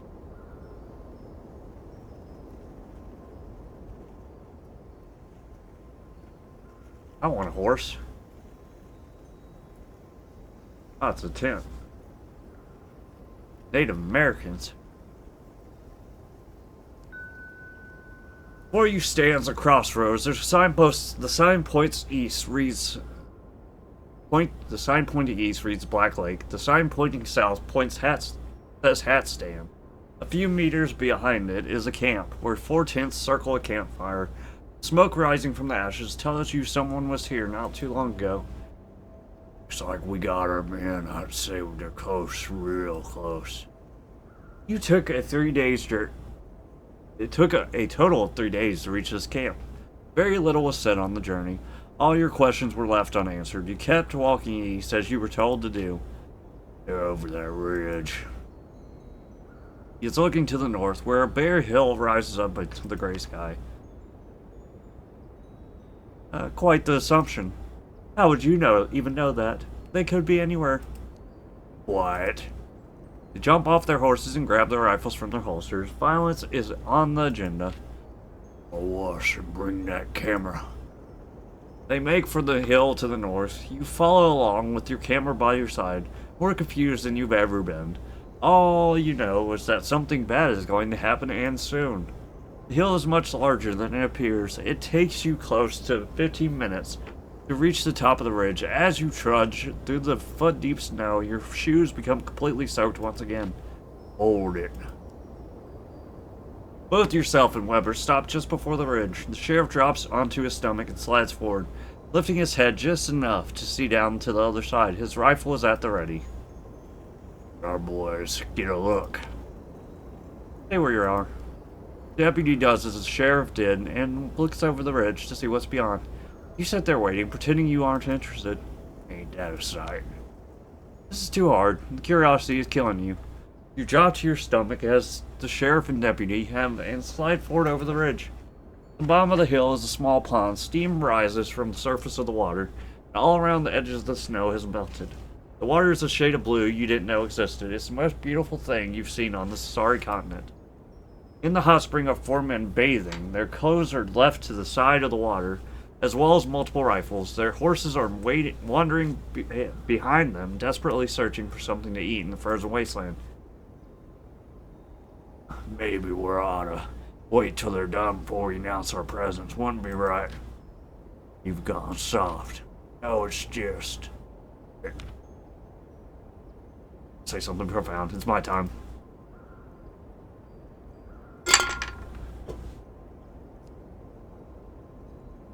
We could forget I'm command. We'd be a lot happier. Weber turns to look at you, then hits you in the stomach with the butt of his rifle. All the wind leaves your body. You could say no more. Keep your mouth shut unless you got something useful to say. Not profound enough.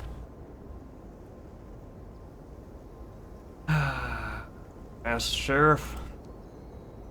Who are we looking at right now? Lottie. Bet you heard about him already. Have you? Him and his merry band of savages think they can do as they please, not for much longer. Mind you, of the sheriff. Sounds like you and Lottie have a lot in common. Your ignorance is nauseating. The sheriff turns to Weber and nods, and addresses you again. Stay here till the shooting stops. I see you try and run, I'll gladly put a bullet through the back of your skull. Me too. The deputy and the sheriff slide back down, behind the ridge, then head in opposite directions. You lay there waiting, not even considering making a run for it. Why the frick not? I could just turn and go right now. The sheriff wouldn't even notice. Where would you go? You can't ride a horse. You're 3 days from anywhere, and it's below freezing. I don't care. I'd rather take my chances and spend another minute with these psychopaths. Have it your way then. Yay, make a run for it. You jump to your feet and turn around. Oh, god dang, that actually scared me. You don't even get a chance to take a step before the sound of a gun firing stops you. Searing pain in your shoulder. You look down and see a rip in your coat. The sheriff calls out from behind you. That was a warning. You know where the next bullet is going? The bullet only grazes your skin. The sheriff stands behind you, pointing his rifle, a manic look in his eyes. Well, that should tell Lottie and his gang where they're at. Get back here and stay down. Accept the situation you're in. You turn back toward the ridge and drop to the ground. The sheriff lowers his rifle and heads off to the left again, turning around periodically to check you haven't moved. Looking over the ridge, the men in the hot spring are desperately swimming to the edge of the water. They must have heard the sheriff fire his rifle, then suddenly, a gunshot rings out, then another. 2 bodies float face down in the pond. A red cloud forms below the water surface. Third man makes it out of the water and bolts for the tree line, but collapses on the ground 5 meters short as a bullet rips through his neck. The last bandit standing is the black-haired man, who is out of the water and firing his rifle in random directions. This lasts only a moment before a spray of red ejects from his side, and he drops to the ground screaming. Another shot hits the man in his left hand, mangling it beyond repair. The rifle he was holding falls into the snow. The sheriff appears seemingly out of nowhere, running down from the ridge. On your left, towards the black-haired man, Weber appears to your right and grabs you, pushing you down the hill. This is the best part, your time to shine. You carefully make your way down the hill to the side of the hot spring where the black-haired man is lying. All around him, the snow is stained in blood. You keep your distance. The sheriff grabs the man by his arm and lifts him upright.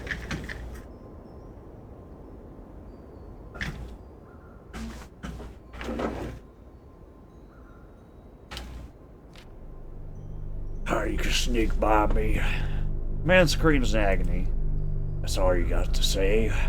Man begins to cry. The sight of his mutilated hand makes you nauseous. There's only 2 fingers left, each hanging by a thread from his knuckles. Set your camera up quickly before this freaker bleeds out. What? Why would I do that? You're a real freaking piece of work, you know that. He pulls his revolver from its holster and points it at you. How many times has your life been threatened in the last week? It's getting a little predictable. Set your camera up. Like you've done a million times before, you unclip the fastenings on your leather case and set it on the ground, pull out the tripod, then unfold the legs. It takes a bit of adjusting to get it level, but you manage. All while this is happening, the completely black-haired man is completely naked, is whimpering. The sheriff holds him upright on his knees, not allowing him a moment's respite.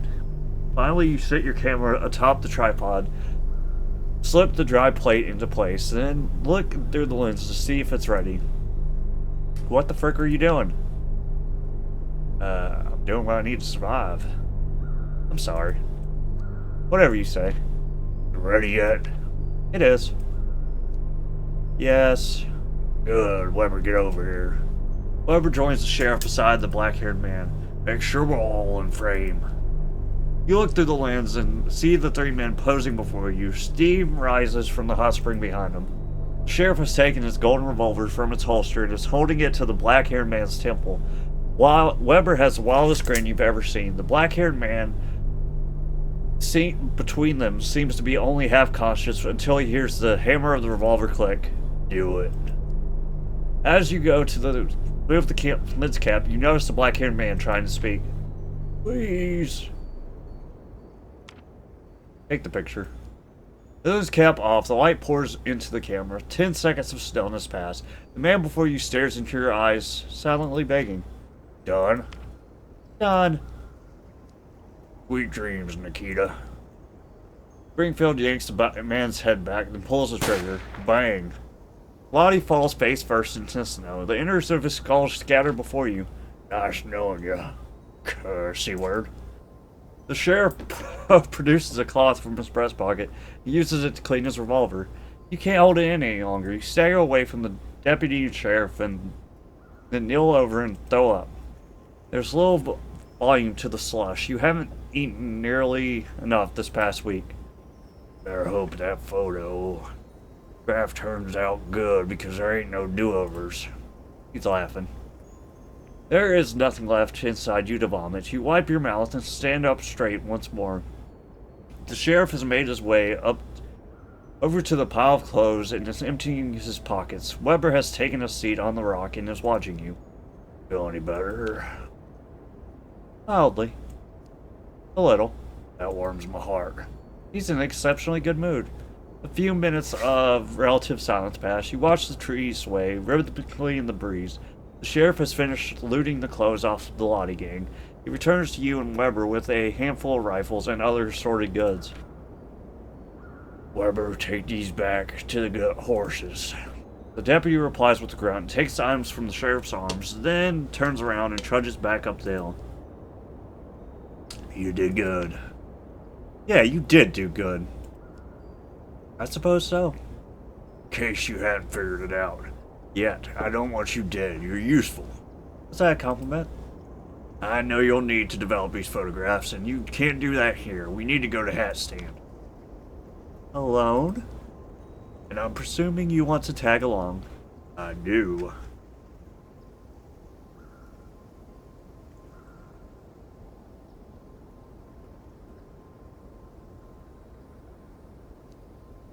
Of course. It's a 4 days ride, but there's a train going to Hat Stand soon, so it should make things quicker for it. Before you get a chance to reply or offer any input whatsoever, Springfield walks off. Don't just stand there, get going. You follow him up the hill, placing your feet inside the footprints the sheriff's huge boots have made. It makes the trek slightly easier. At the camp, Weber has fastened all the rifles to his horse and is rummaging through Lottie's gang's tents one by one. On your approach, he turns and throws you a can of beans. Get up and get some meat on those bones. Read the label. Turning the can in your hands, you can see the name PJ's, under which it reads PJ Lafayette Company Big River. Beneath the typography, it is crudely drawn image of an old man smiling. Maybe that's PJ Lafayette. Either way, he seems at peace on the side of this rusted can. Eat the beans. You open the top of the can slightly, then tip the bottom up to the sky, letting gravity do the work. Beans slide out of the can and into your mouth. There's something sinister hiding within the flavor, but you're too hungry to give a crap. Go down there, you can throw it all up again. Take his advice and lower the can. The sheriff has already mounted his horse and is getting impatient. Done here. Weber, go back to town and make sure things are under control. We're headed to hat stand to get this picture developed and framed. Sure you don't want me to come with you? Sheriff lets out a deep sigh. Getting tired of your second guessing. Got it. Weber mounts his horse and rides west. Without another word, it's just you and the sheriff now. One day I'll put a bullet in that man's head. Seems a tad drastic.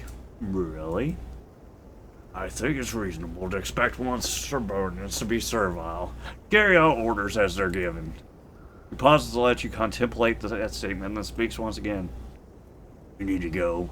There's an abandoned station south of here.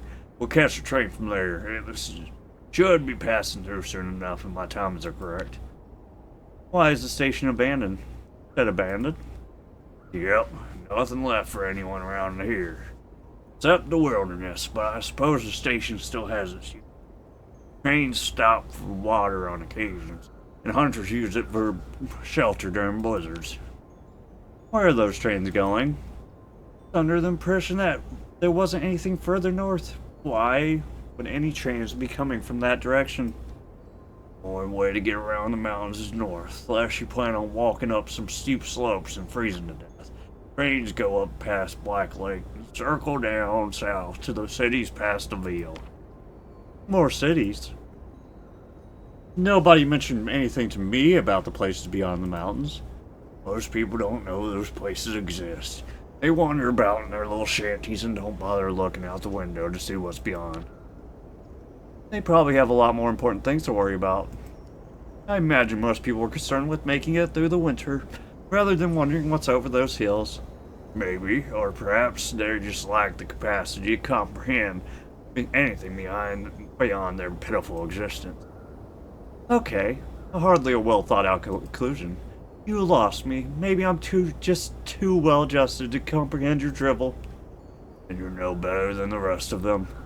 This is a pointless conversation. You're arguing with the bloodthirsty psychopath who wants to frame a photo of the man he just executed. Think about that for a moment. We done wasting time. Clock's ticking. Gonna move on. The signpost beside you points south to Hat Stand. You put one foot in front of the other and begin the trek to the station. The sheriff kicks his horse and moves towards the... follow you at the rear.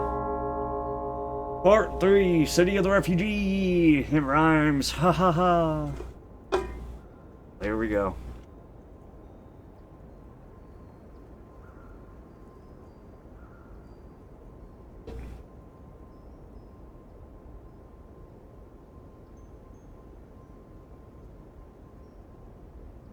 The Veil. You approach a small wooden building sitting atop a raised platform. A faded sign reads Grub Station. The windows of the main structure are completely blacked out, and the front door is lying face down on the wooden planks. On the wood planks. There's a water tower further up that looks to be in working order, despite the rotting wood holding it up. One bad storm away from being blown to smithereens. Crying shame.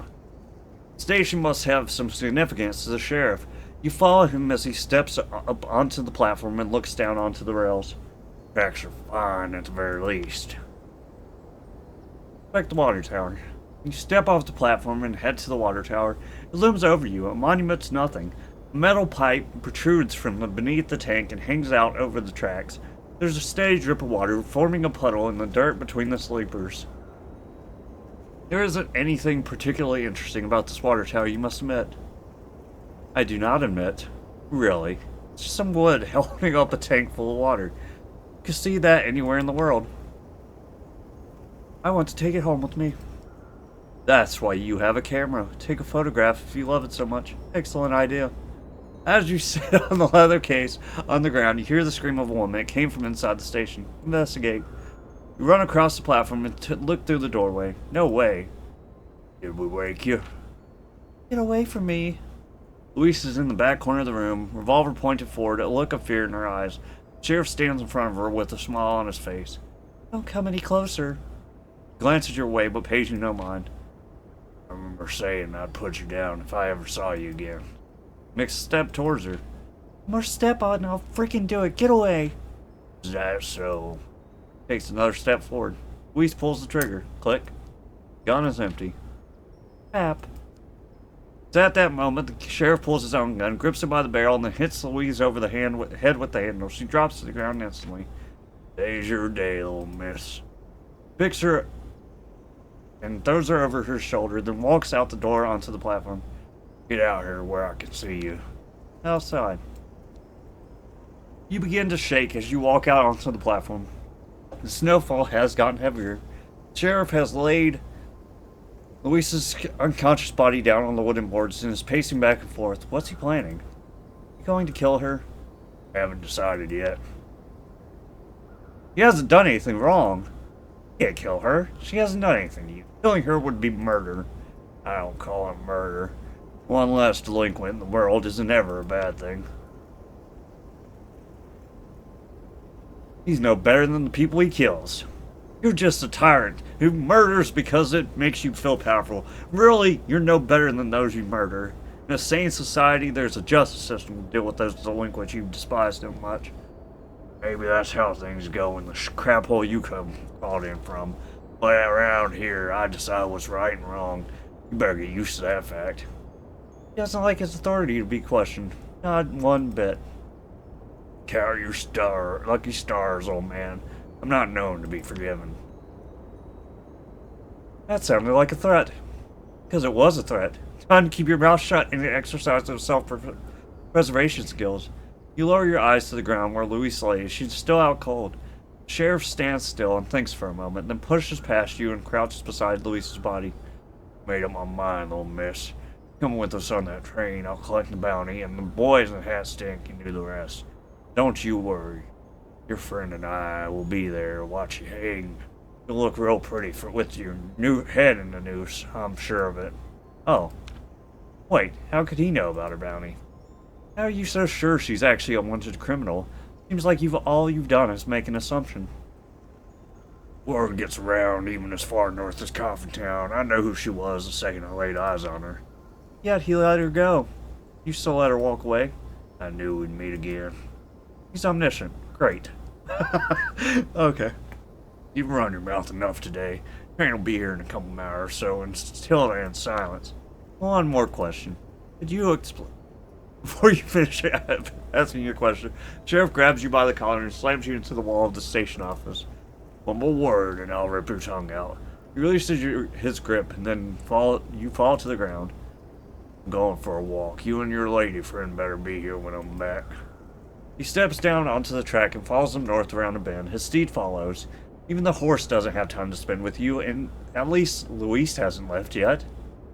5 minutes pass. Snow continues to fall, and what daylight there is begins to falter. It's too cold to be standing out there in the open air.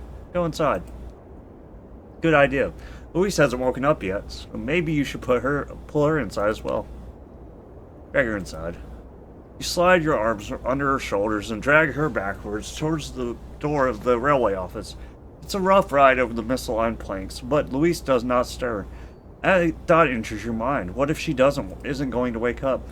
Once inside, you place her against the wall, then survey the surrounding space. It's still dark, even darker than before.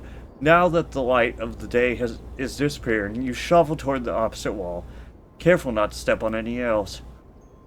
Unless your eyes are playing tricks on you, it appears there's a lantern hanging from a hook in front of you. Grab it. You slowly reach out your hand and lift the lantern off its hook. The brass surface is cold to the touch. Now how are you going to light this thing? Need some matches if you want to get that going. A ghost! Ah! What's wrong? Calm down. Sorry, you just scared me a little. I didn't expect you to wake up so soon. Yeah, my head is killing me. Is the sheriff around? No. He's gotta walk. We're walk somewhere. Just you and me now.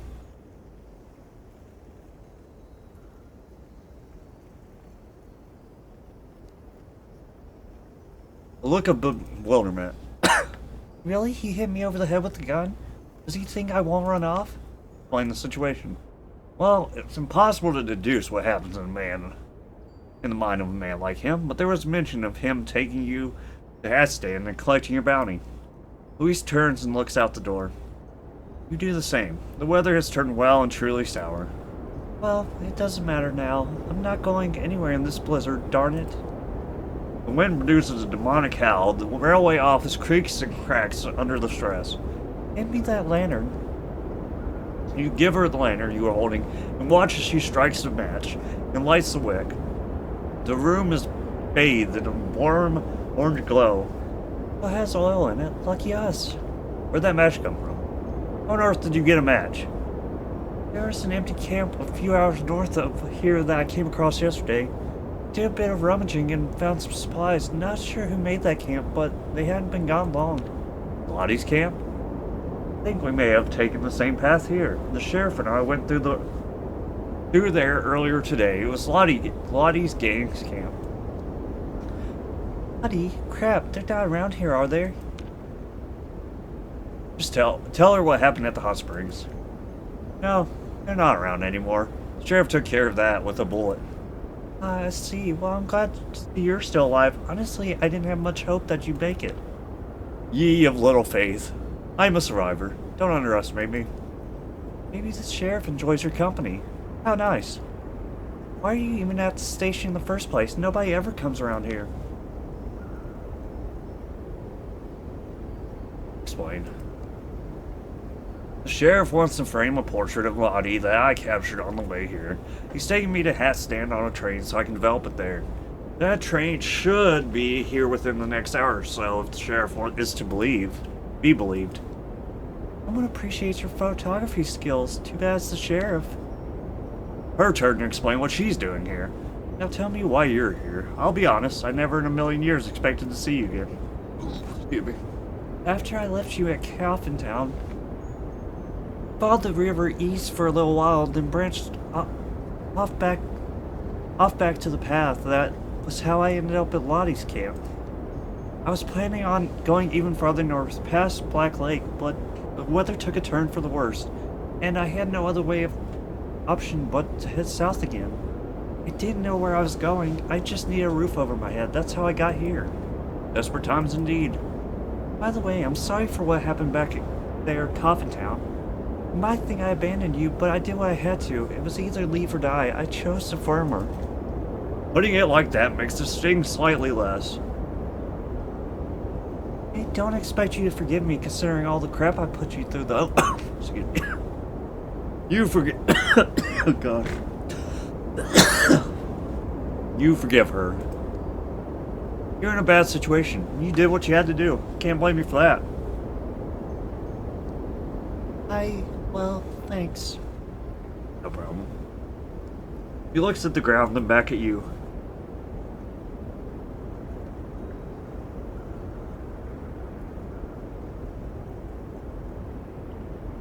Why are you so nice to me? What does she mean? What? Oh, Lord. My nose is killing me. As far as I can tell, all I've done to you is make your life worse. Yet you treat me like I'm your friend. Hell, you even went out of your way to take that portrait of me. Why? I'm in love. Hold on just a second. Are you serious? Yes, I'm in love. You are not in love. You are freaked up in the head. No, this is real. This is your last warning. Best your love. Louise might not be alive for much longer, so I need to tell you this. Yeah? You feel a trickle of sweat roll down your forehead. What is it? Your hands begin to shake. Are you okay? Your vision blurs.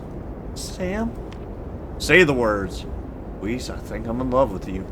Your mind clears, the shaking stop, your vision sharpens. I'm not sure. Well? She doesn't move. Her face is frozen in a look of shock and bewilderment. Are you sure? I meant it. I'm sure. Louise pauses and thinks for a moment. Her face is bathed in a warm orange glow. And maybe now isn't the best time for this. Not now, when? Our lives hang in the balance. There might not be another time. There'll be another time, I promise. Another time. Through the howl of the wind, you hear a whistle, distant and longing. Sounds like a train. Your train. Guess it's time to go.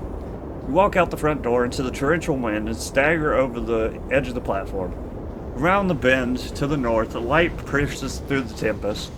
The sound of chugging builds until the steam train rounds the corner and comes into view. Someone hangs from the side, their gun in hand. Slowly, the train pulls to the platform. You get a better look at the man hanging off the side. It's the sheriff. Luis walks up beside you, arms crossed. You're awake. He yells over the sound of the wind, all the while pointing his gun towards you and Elise. Get on before I change my mind and kill you myself. Get on the train. You walk forward and climb up the ladder into the driver's cabin. Louise follows close behind. The sheriff stands in front of the coal pile, revolver at the ready. On the floor, quickly. Louise drops on the ground and leans her back against the metal interior. The cabin is far too small to fit 4 people in it. Stay there. You know what happens if you don't. Look around the cabin. At the front of the firebox, radiating heat into the cabin, at the back, attached to the steam engine, is the tender carriage. There's a considerably large amount of coal inside it, alongside a shovel. On either side of the cabin is wilderness enveloped in darkness. Look at the driver. The driver has his eyes forward and is pulling levers up and down. He's barely tall enough to see the window, and his overalls look 3 sizes too big. The sheriff taps you on the shoulder with the barrel of his revolver. You two on the ground. Wouldn't get you getting any ideas, would we? You place your camera case on the ground beside Louise and sit atop it. The sheriff lowers his revolver finally. Driver, we're set. Get going. You got it, mister. He pulls out one of the many levers in front of him, down, and the train jolts forward. Black smoke spews upward into the blizzard, then fades into obscurity. We'll be in Hague to stand by the morning, God willing. I'll hold you to that. The sheriff walks out of the cabin into the open air, climbs atop the mound of coal in the tender carriage. He stands there, looking out into the darkness. The steam engine picks up speed steadily, drowning out the sound of the blizzard that rages on. The driver turns to you and Louise. Seeing his face, he realizes he's just a kid, not a day over 18. How you liking my engine so far? She's a real beauty, I think. Exquisite. Fine piece of engineering. You betcha. She'll get you through anything. This blizzard don't worry her one bit. Louise decides to chime in. Aren't you a little young to be driving a train by yourself? Oh, it's no problem for me. My pops was a train driver in Cheyenne, way out over the west. He got himself shot in the little war they had, and this here train ended up with me. Most people's dads get shot around that time. Now I think about it. Where's Cheyenne? Where's Cheyenne? I'm not from around here. Oh, I was wondering why you were talking so funny. Cheyenne is way east, like I said, behind those snowy mountains with the gold in them. It's a whole different world compared to the west side. Cheyenne is the biggest city around there, but there's a lot of different places worth going. Such as? What sorts of places? I'd love to know. Cheyenne has all kinds of things. That's where I stay when I'm not driving the engine back and forth around the mountains. Pretty ladies, trees as tall as the clouds, and a lake right in the middle of it all. Even further east is Blackstone, sits right on the ocean. The weather's real nice here too. I haven't been lately. No trains in or out. Nobody says why. Keep them talking. Anything else? My pops used to talk about a place down south where the world stops. After that, it's just water forever. But I heard other folks say that there's more places like this one, way beyond where the sky disappears. I think that ain't true. Tell them about where you're from.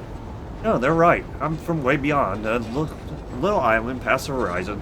Things are quite different there. Far less trees, far more people, and far more buildings, and a hell of a lot more people. You're pulling my leg. You just blown his mind. Don't be concerning yourself with anything other than driving this train, kid. You got it, mister. He waits for the sheriff to turn around and leans in to whisper to you and Louise. That sheriff is a scary one, putting it mildly. I found him standing in the middle of the tracks a few miles north of Grub Station. I pulled the brakes and darn near ran him over. He didn't move so much as an inch. Says to me he's going to Hatstand and I'm taking him there. That was it. Yeah, I says okay, since I noticed that shiny gun of his. Is he really a lawman? But he tells everyone, don't believe a word of it. The sheriff has walked to the very back of the tender carriage and is leaning over the edge, looking down onto the tracks below. What could he be thinking? Terrible things. More likely than not, one has to wonder, is he even capable of compassion, empathy? Yes. Why? Nobody is born evil or remorseless. Everybody could change. Maybe, maybe not. You're likely to find the answer in this. You're not likely to find the answer in this lifetime. Suddenly, Louise jumps to her feet and runs out the cabin toward the sheriff. The sheriff hears her up and turns around, his hand reaching for the revolver at his hips. So Louise runs up the coal pile. She grabs the shovel, leaving it against the wall, and swings it into the head of the sheriff. He staggers backwards and manages to fire a single shot before slipping off the edge and crashing into the sleepers below. You jump to your feet and stick your head out the carriage to see where the sheriff landed. You witnessed him tumbling head over heels into the snowdrift beside the track, then fading away into the darkness as the train powers onwards. Louise drops the shovel at her side and then falls backwards down the coal mound towards you. Catch her! Catch Louise. You hold your arms out and pray. Louise lands in your arms, but you lose your feet and you fall backwards with her into the driver's cabin. Oh, crap! You push Louise off the top of you and stand up. This is bad. Oh, Lord, help me. Louise doesn't get up. You see blood seeping through her dress. That was some shot. The blood doesn't stop. Do something. Switch in your brain is flicked. You kneel down and hold both hands over the wound and push down. Fuck. Freaking hell. You hold steady. Your hands become covered in blood. Ray stands in front of the furnace, unsure what to do. You're not sure you know what to do either. How far are we away from town? I don't know. An hour, maybe more. I don't know.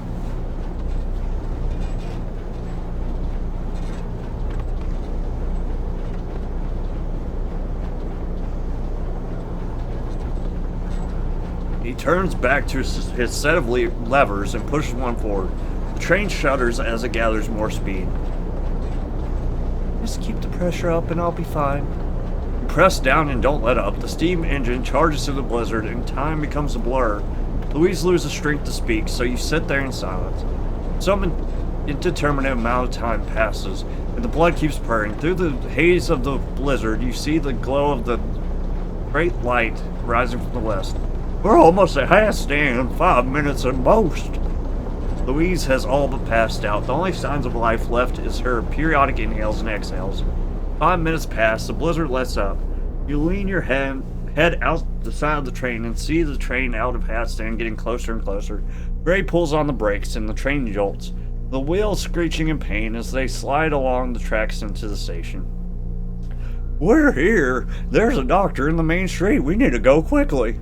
The train finally comes to a stop in front of the Hatstand train station. Lift Louise up. You wrap your arms around under her shoulders and lift. Ray lifts her legs up and you both lower her down off the train. Carefully, onlookers at the station stand idly by as you carry Louise past them and into the main street.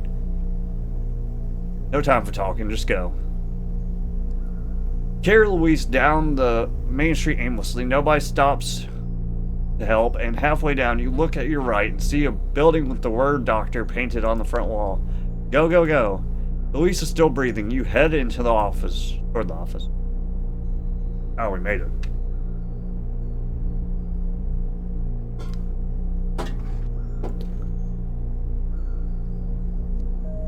You and Ray lift Louise up the steps of the doctor's office and push through the front door. Looking around, there's nobody in the room. Call out. Is anybody there? Somebody's dying. We need help. For a moment, you're met with silence, and suddenly a man runs in from one of the back rooms. What is it? He stares at you for a moment before noticing Louise lying on the floor before him, covered in blood. Oh dear, yes.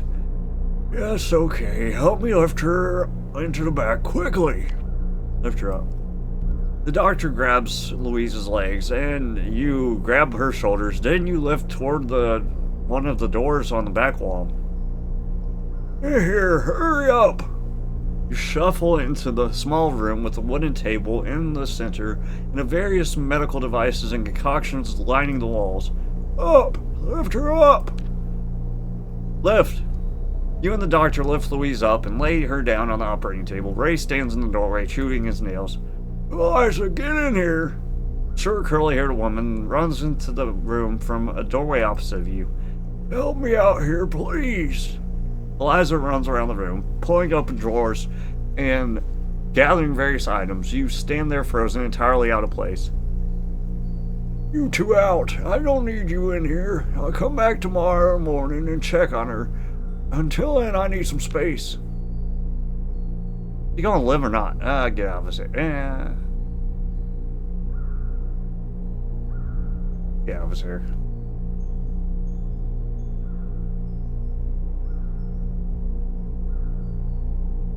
Take one last look at Louise, then step outside the front part of the office. Ray follows you. The doctor's assistant shuts the door behind you. Gosh, that was a close one. I thought she was done for. Nothing is certain yet. Is it out of the woods? Well, we've done all we can do. That's all what matters, I think. You begin to feel lightheaded. A voice in your head screams. Then your vision darkens and you lose your balance. Ray watches as you stumble backwards and land in a conveniently placed chair. You okay, mister? No. I've seen far too much this last week. I think I'm sliding off the edge.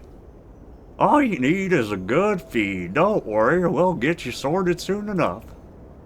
It takes a few minutes before your vision sharpens and you regain a little bit of strength. Ray grabs your hand and pulls you upright.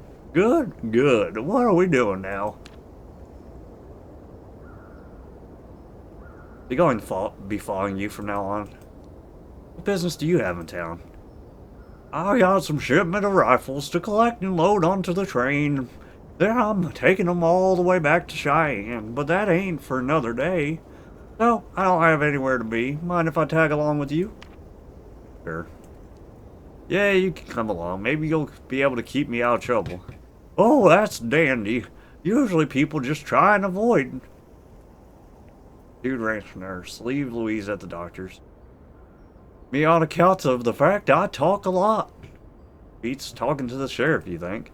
On that note, you better hope the sheriff is well and truly dead, because we're gonna have some problems if he isn't. Let's get out of this place. This smells weird.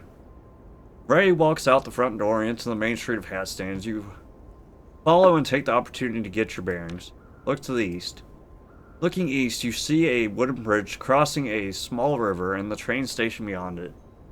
Ray's steam engine sits there quietly. You didn't even realize you'd crossed the bridge as you carried Luis to the doctor's. Everything these past 2 days has been a blur of woe. I ought to move my steam engine. I think it's in the way of the other trains. Ray runs off in a full sprint, his arms flailing about wildly. He drops his hat halfway across the bridge and has to pull up to grab it. You see a man walk out of the station and approach Ray. He points at the idle steam engine and his lips are moving rapidly, but you're too far away to hear what is said. Ray just nods and jumps into the driver's cabin before moving the train forward out of your view. A few minutes pass before Ray finally returns, completely out of breath. He has your camera case in hand. Alright, we're good now. That man in the suit weren't too happy with me. He hands your case to you.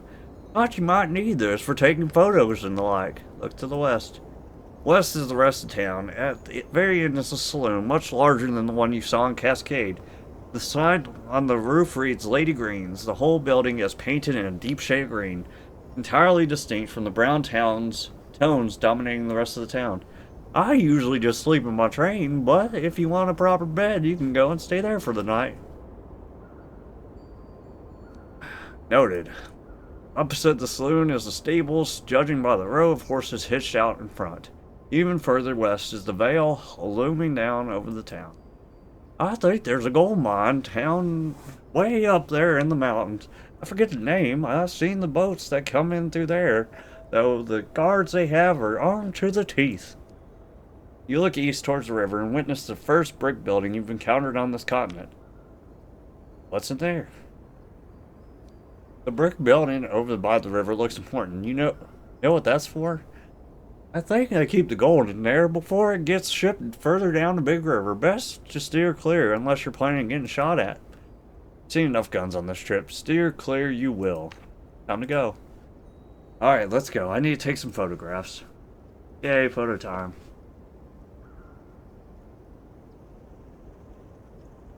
The gallows. You approach the wooden structure. A noose hangs from the beam above, swinging in the wind. I always wondered why they would just leave the rope hanging there like that. A warning. They leave it there to remind everyone what's waiting for them, and maybe they all think twice about before they do something they shouldn't. Oh, well, it must have worked then. People get hanged around here all the time. I've seen it three from all the times. I've been here, and I only been here 3 times. I think at least 3 from all the time. I got it. Go onto the platform. You climb up the steps and get a closer look at the noose that hangs from the crossbeam. The wooden floorboards creak as you shift your weight back and forth. The trapdoor below is open, revealing nothing but dirt underneath, one of the many gates to hell. Put your head in the noose. What? Put your head in the noose. Sure. You grab the swinging rope and lift the noose up to your head slowly. Mister, maybe don't do that. What the hell are you doing? Didn't you just tell me to? Nobody told you to put your head in your noose. You must have told yourself that. That's concerning.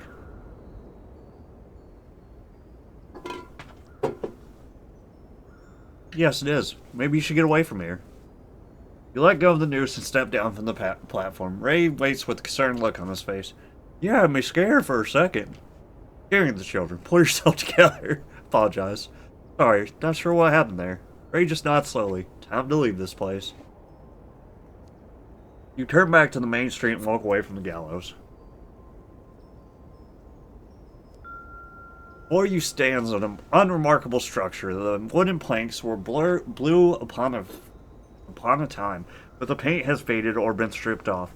All that distinguishes this building from every other wooden building on this continent is the lingering smell of crap. I'm gonna go find something to eat. You can check this place out while I'm gone. Ray runs off back down the main street in search of feed. You notice a man staring at you from the window of the stables. Your loitering has him concerned, judging by the look of his face. Death stare. You widen your eyes and look directly into his soul. The man remains unperturbed. Go inside the stables. You walk over to the door on the right side of the building and step inside. The man notices... Why did you do that? The man notices and steps back from the window. The smell of manure becomes amplified as you enter. In front of you are the stables, housing a number of horses, all different colors. Wooden beams spans across the roof, atop from which a crow sits cawing.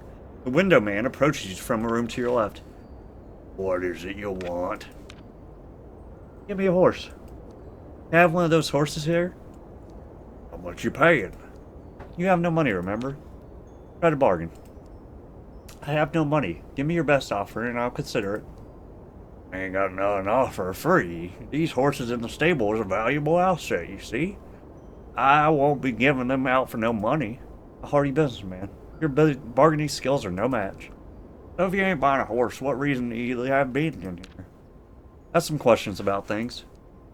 May as well ask you some questions. I have no place to be, and a lot of time to spare.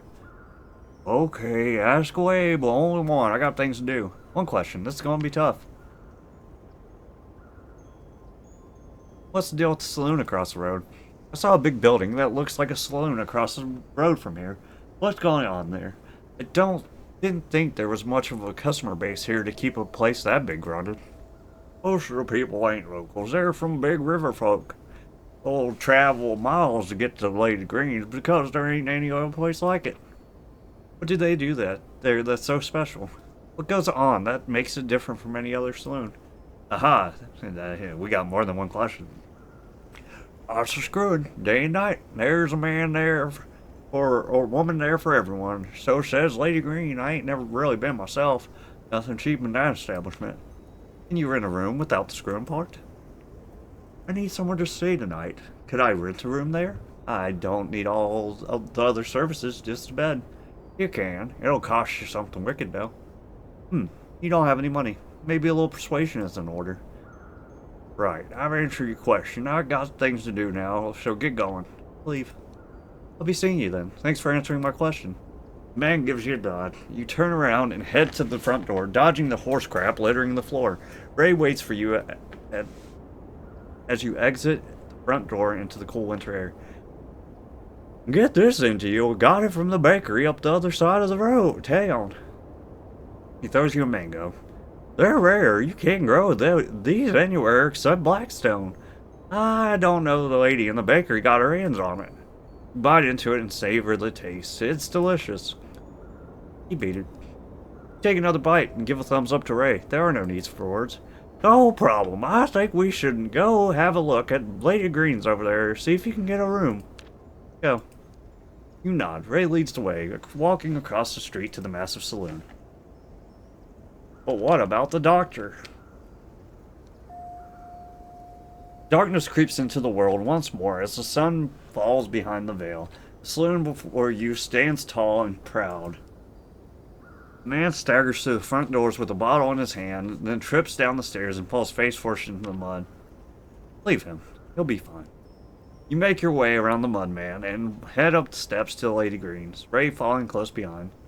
Stopping right there, This appears to be an adult-oriented establishment. Are you sure you want to be bringing a child in here? He'll be fine. I'm just like... Oh, crap. Good point. Ray, given the adult nature of the saloon, perhaps you ought to just wait outside. Get out of here. I've been in this building before. They love me. You will not be told otherwise. Go inside. You push through the swing doors and step into a wide-open room littered with every sort of individual one could think of. A bar spans the length of the back wall, behind which are 3 bartenders, all dressed in green. Green hats, green dresses, green gloves.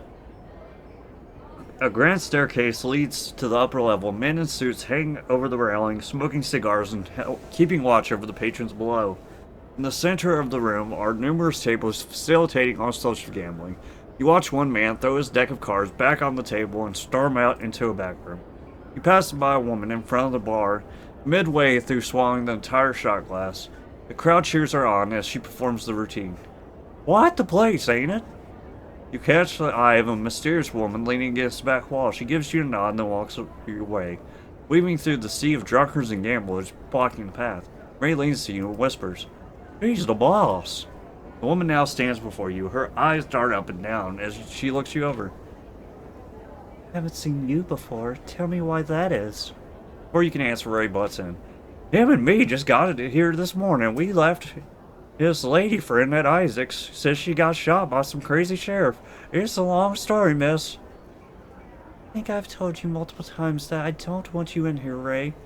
So how about you go do something else, okay? Really, I'm not. I don't want to hear it. Outside now. Ray sighs. Well, can't blame me for trying. Turns around and heads towards the front door and then pauses. I'll see you tomorrow, mister. Come find me by my train over the river. I'll cook you breakfast. Can't turn down that offer. Sure thing. See you tomorrow. Ray salutes you and then steps out the swing doors. Good kid. Too good for this world.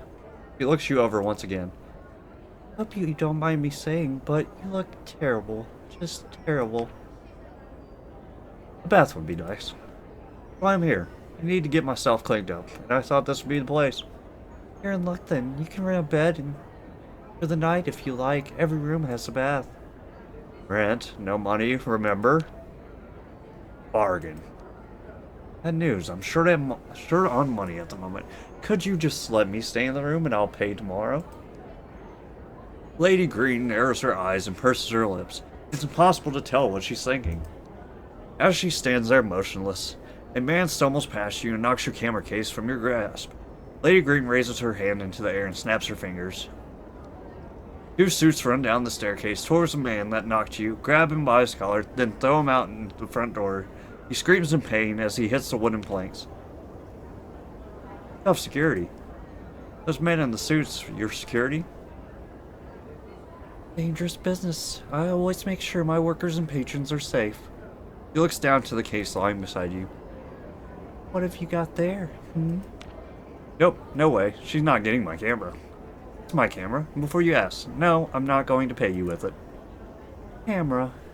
How about I take it as collateral then? You can leave it with me. I can keep it safe until you pay what's owed, and everyone is happy. Not a chance. You know the camera stays with me. So be it. I'm running a business, and my services cost money, believe it or not. Crap. Hold on, maybe Ray can pay for it. He's bound to have some money. I'll ask him then. Just a moment, miss. You turn out and run out the front door after Ray. You see him wandering around just up the street talking to somebody. Ray, come here for a second. Ray pats the person he was talking to on the shoulder, and then he runs over to you.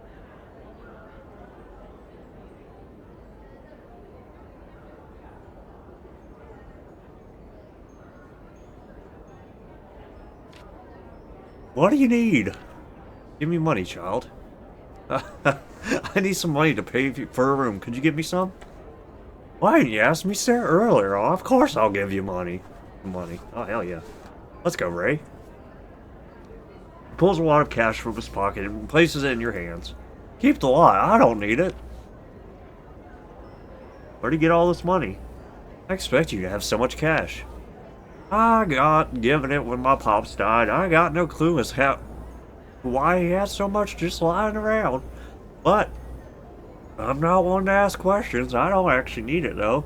But I've just been saving it for a rainy day. Your rainy day, more accurately. I'm always happy to help a friend out. You should ask children for more money more often. This is a lucrative market with some serious potential. Get back on his side. Lady Green ain't the sort to be kept waiting. You give Ray a nod of approval, then head back inside. Lady Green stands where you left her, tapping her feet along with the piano. Oh, you've returned. With money, I hope. She holds out her hand expectantly. Give her a single note. Place the note gently into her hand. She looks down on it, at it, and then back at you. That's the signal to keep going. You place another, then another, one more, then finally she closes her hand around the notes. As you're doing business. Lady Green turns towards the woman to the other side of the room and nods.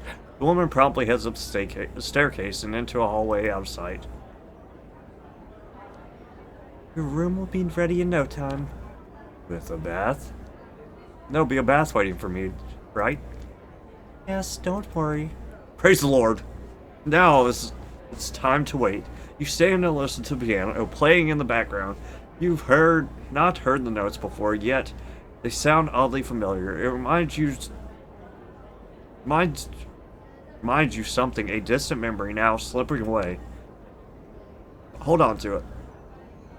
Close your eyes and focus, but it's too late. The memory has retreated to the far reaches of your consciousness, never to return. Lady Green taps you on the shoulder. You're a daydreamer. Come on, the room is ready. She leads you up to the grand staircase, and to the right, the men in suits hanging over the railing eye you suspiciously before determining you pose no threat. Down a hallway, then another right, and finally at the front of the door of a room, Lady Green swings it open and motions you in. We will see each other again tomorrow. You walk into the room and Lady Green shuts the door behind you.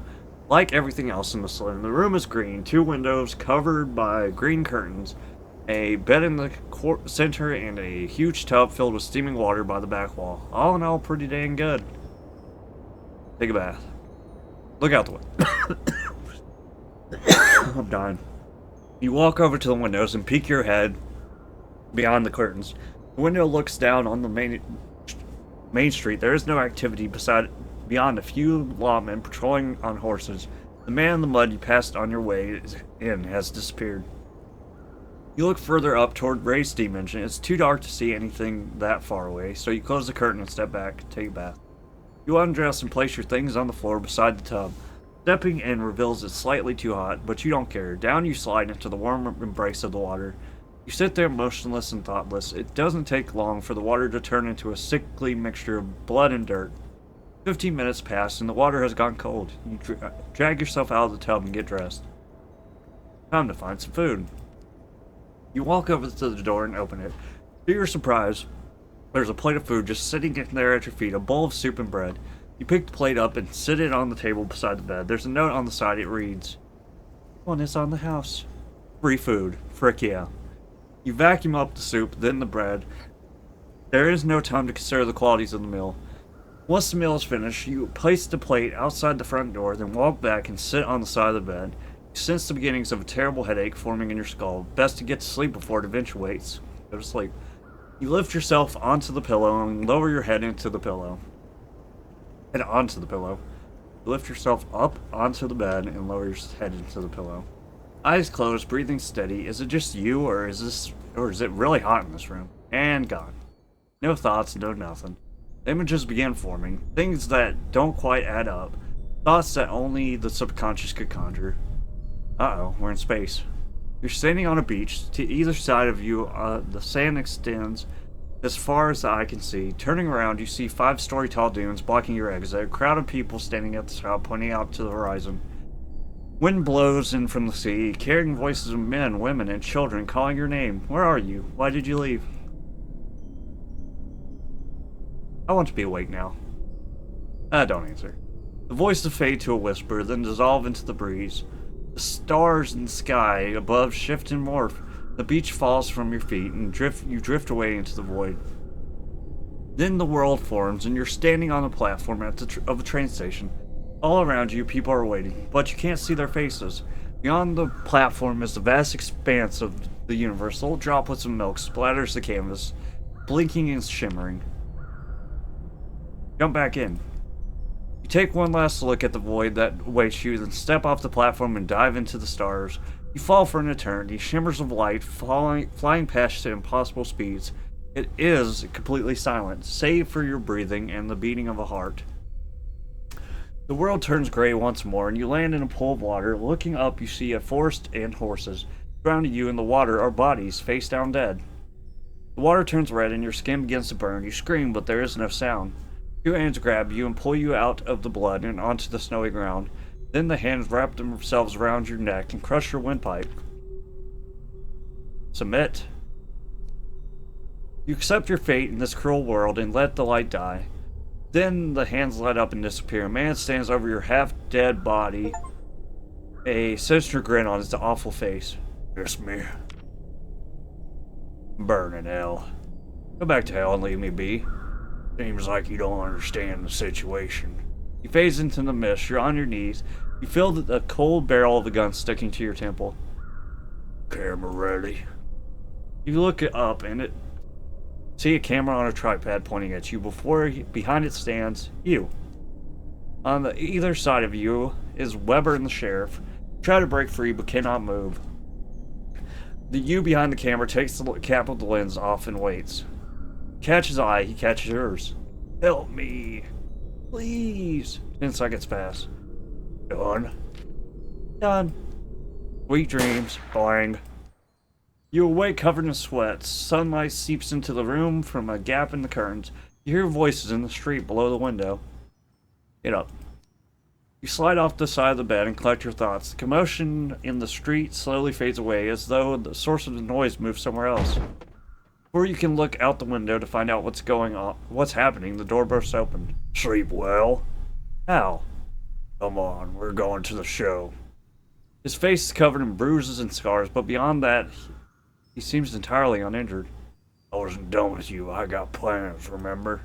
He pulls his golden revolver from his hip and points it at you. Stay where you are. I'm not going anywhere. Kill me now or leave me be. Just get it over with. A barely detectable grin forms on the face of the sheriff. Look at you. He steps forward and grabs you by the hair, then drags you out the door and down the hallway. Workers and patrons watch in shock as you writhe about behind the sheriff. Keep your feet. We got a few steps to go down. Impossible to keep your feet. You just ragdoll down the steps, the sheriff's grip on your mane never loosening. The men in suits do nothing but watch. One One even tips his hat to the sheriff. Lady Green is nowhere to be seen. It was a setup. Though the front swing doors, through the front swing doors and out into the mud, the sun shines on your face as you're dragged further into the street. You hear the sound of a crowd cheering, but cannot turn your neck far enough to see anything beyond the clouds in the sky. You really dare. God, they're gonna hang my girl. Cry for help. Somebody! The butt of the sheriff's revolver hits you in the nose. Blood pours over your lip and down your shirt. Eventually the sheriff stops, but he doesn't let go of your hair. You desperately struggle to get to your feet, but to no avail. Can you guess where we are? The hangman's noose. Keep quiet. The man deserves no response. Get up and look. Fang releases his grip on your hair. You stand up and straight and look around. The crowd, in front of you is a crowd, the one you heard earlier. Most likely they're crowded beneath the gallows. Ah, they're gonna hang my girl. Let's get a little closer. Sheriff grabs you once more and drags you to the front of the crowd. A group of important-looking people are gathered beside the gallows, deep in discussion. There's more people behind them, but you can't see who. Somebody's getting hanged today. Who? Whose day is it? Be quiet and you'll find out. A man in a suit steps up to the gallows and inspects the noose. He pulls it, yanks it, twists it before giving a nod of approval and heading back down the steps. The crowd gets louder. They're here to see someone die and they want it now. Here she comes. And you watch as two men carry a woman up the steps and onto the platform of the gallows. It's Louise. Her eyes are barely open, a bandage is wrapped around her stomach. The men lead Louise over to the noose and lift it over her head. The crowd gets even louder. Stop this. Stop, she's innocent. Your voice is drowned out by the roar of the mob. Nobody hears you. There's nothing you can do. The noose is fastened around Louise's neck. The men step away and leave her alone. She has barely enough strength to keep her feet. Look at her eyes. Do you see it? Can't bring yourself to look.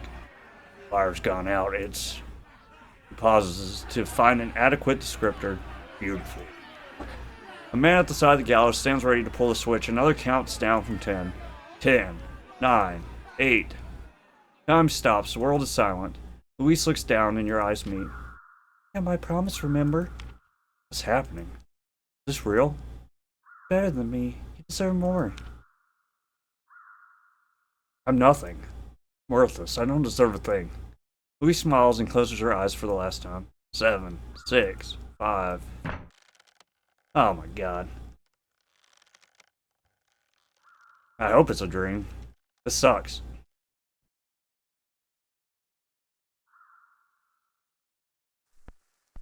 Well, that sucked. That really sucked. That really sucked. Actually, that really sucked. Huh.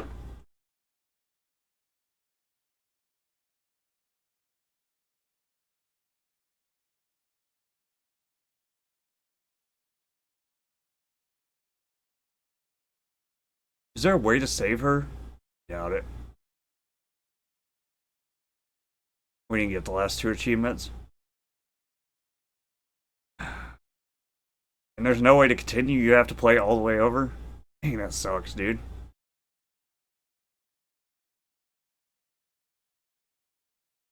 there a way to save Louise? That's what I want to know.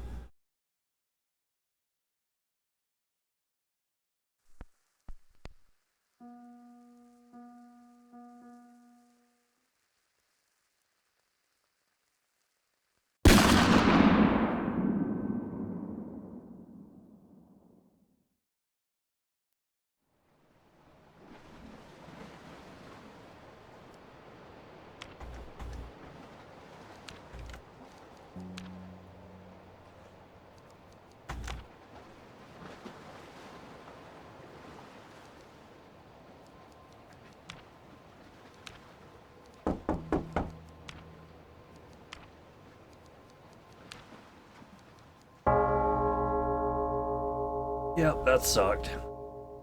I guess that's how life is. You don't really get an ending, though, for your character anyways. I guess you're just screwed. Yes.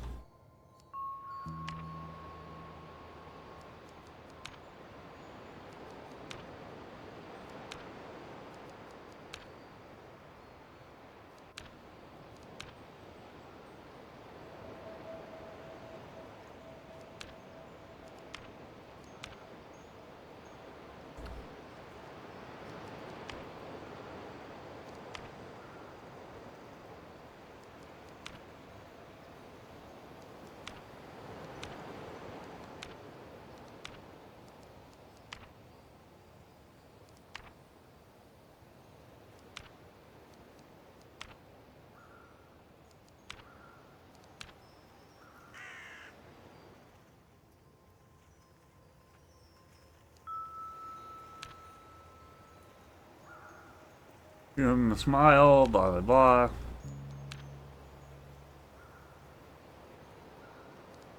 I'm not reading anything, I just want to see if there's a way to save Luis and get achievements, I guess.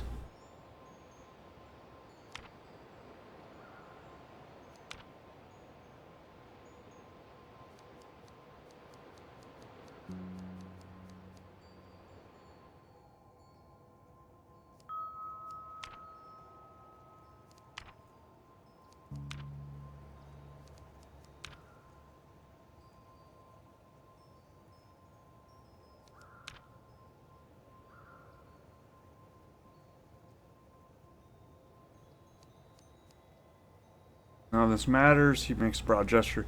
We're all on a train to nowhere. Another sip from the bottle, then silence. Secret of the universe have been unraveled. You know, I think I get it now. Yeah? Yeah. He lifts his drink to the air. I'll drink to that. You get the impression this barfly would like to get off the train. Why?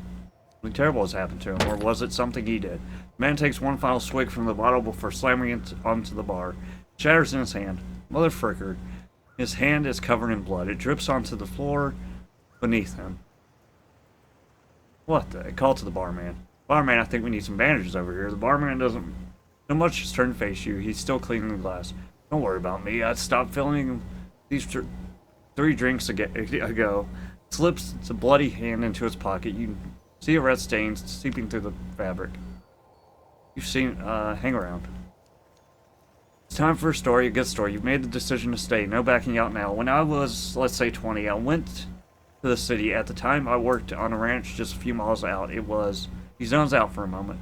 City. I went to into the city. A friend of mine had told me there was a way to get to the bank vault without being noticed. Naturally, being a young man in need of dollars, I was interested, so I went into the city where the bank was to meet my friend. Back in those days, you wouldn't have to worry about lawmen giving you trouble unless you did something that really got their attention. Another pause. Anyway, me and my friend we're in the city and we're planning a bank heist. He says there's something of tunnel beneath the bank. All you needed to do was find it. We did our research, we asked around. Turns out the entrance to this tunnel was behind the jailhouse. Ain't that funny? Anyway, we wait till night, sneak out the back and go looking. The entrance was hidden under some wooden planks. Pulled those off and jumped into the hole. Couldn't see much on account of forgetting to bring a lantern. But we knew which way the bank was, so we headed in that direction on all fours. The bigger issue, besides the lack of lantern, was that we could tell when we were below the bank. I fancied myself as a bit of a navigator, so I ran the numbers and deduced that we were crawling for 5 minutes that we were under the bank. Remain quiet. So anyway, my friend pulls a stick of dynamite out of my pocket and places it on the ground where I said the bank was likely to be. I hand him a match and he lights the fuse. Oh dear. That was a big mistake. Of course we didn't know it at the time. We just crawled back the way we came and waited for the boom. The barfly pauses for a moment, the anticipation is killing you. Boom! The loudest sound I've ever heard. A rush of air blew me backwards up the tunnel. Then the air came back the other way and yanked me forward again. A real meat grinder. I still got scars to prove it. As for my friend, well, he didn't fare so well. The tunnel collapsed in on top of the poor old Benderman, and that was that. I licked my wounds, crawled out of the howell, and into the backyard of the jailhouse. The barfly pauses. Is there more to the story? And then? That's it. I had no business back in the city. So I walked away and never looked back. You could say that that was the event that put me on the trail to the saloon, doomed to be chained to the bottle for all eternity, but I'm not complaining. He shoots you a gap-toothed grin, a thinly veiled attempt to hide the pain. A gust of wind blows the saloon's doors open. They squeak as they rotate back and forth. Outside, the sound of a church bell, ringing for no one, an uneasy feeling stirs in you. The temperature has dropped considerably since you arrived. Maybe the barfly knows where to find a coat. Say, do you know where I can find a good coat? The one I have with me isn't doing so well. Try that crap stain over at the general store. He'll give you a good price. Real good price, I'm sure. Tell him about Rita's husband, most likely. Will you have a drink with me before you leave? Time to get sloshed. Of course. Lovely. He dives over the bar and reaches over the counter. After a few seconds, he returns upright with a bottle in his hand. Get this into you. Grade A crap. You imagine the bottle before you, the Label reads Uncle Mickey. No other information is available on the glass exterior. You lift it to your lips cautiously. Abort, abort, this can only end badly. I'm sucking up the local culture. Is that not why I was sent here? You were sent here to take pictures, not get soused in some bar no one has heard of. Go away, mysterious voice. Your words are poison. People knowing about the saloon make it more reasonable. The voice in your head gives up. You tip the bottle skyward and then let the liquid run down your throat. A second passes, then comes back up. You vomit all over the bench. Your throat burns. Aim for the faint heart. Was that even alcohol? What the hell was that? Be damned if I know. Nothing good. You recollect yourself and push the bottle away. Never again, you think to yourself. So, you and the barfly speak for what feels like hours. About the sky, the earth, and the people in it. About your home halfway across the world. You try your best to get some information about the continent you're currently on. But the only thing you deduce from his ramblings is that it is in fact crap. All crap. You also learn that his name is actually Six. There's a story behind it, but he won't tell. Outside, the sun has almost fallen behind the mountains to the east. Six is passed out. His head laying in the shards of the glass from the bottle he broke earlier. The bartender has disappeared into the back room. Loneliness creeps in. You spent enough time in this place. Get out of here and do something worthwhile. Leave. Slowly, you step away from the bar, careful not to wake up the barfly. As you walk out, he screams his name, someone from his past. You step through the swing doors into the cold, cold wind. I'm not scared. Are you sure you want to go up this? What's wrong with you? Are you trying to get yourself? It doesn't matter. I need a coat. Round 2. Gene notices you approaching and gets out of his chair. You slimy little crap. Get the frick away from here. You're not welcome. He starts to reach for something in his jacket. The door to the general store swings open, and Frida walks out. She has a fur coat in her hands. Gene stops what he's doing and sits back down. Hey, just leave, please. I don't want to see anyone get hurt. She hands you the fur coat. Thank you, and get the hell out of here. Frida lowers her voice so that her husband can't hear. Can't come back here. I don't want to see you get killed, so just leave, please. A compelling argument. I understand. You won't be seeing me again. Frida gives you a nod and then walks back to say something to Gene that you can't hear. You don't deserve this coat. You should have just walked out into the wild and froze to death. I know. Frida walks back into the general store. Gene follows her inside. You're left alone with nothing but the sound of the ocean and a whistle breeze. Oh, I got my coat. And Jean didn't have to die this time, so that's something. Maybe I can't save her after all. Compliments Church. I don't want to read this, bro.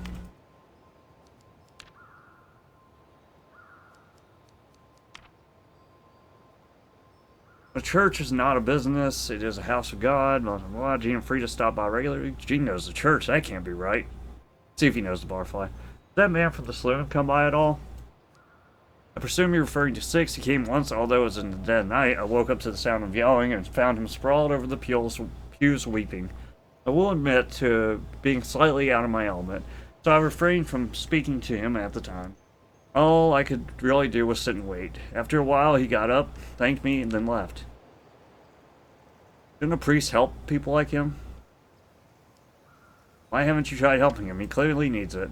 I have tried. I visited him many times at the saloon he calls home. Afraid to say it, but there isn't anything I can do. Everything I tried to say to him, anything I tried to explain, it was all waste of breath. He just doesn't want to be saved. Press further. You can't just give up like that. Don't be naive. I know what you're thinking. I'm a priest. I'm supposed to help people like him. But one must understand that some people just can't be helped.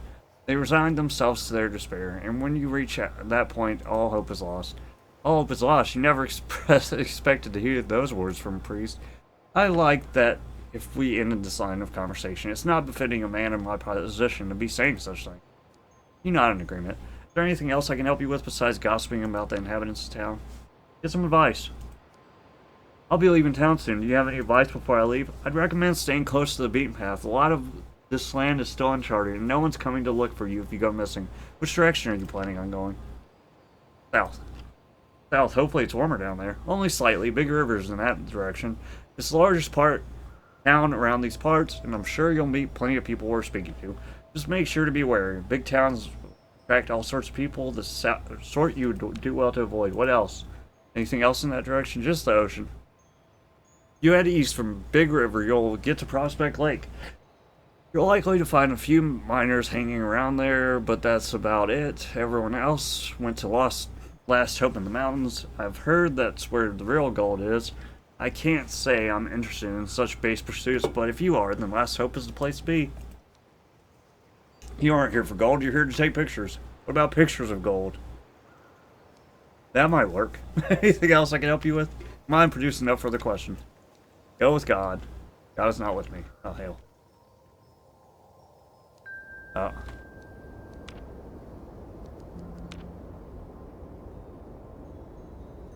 Oh. He was deeply unhappy.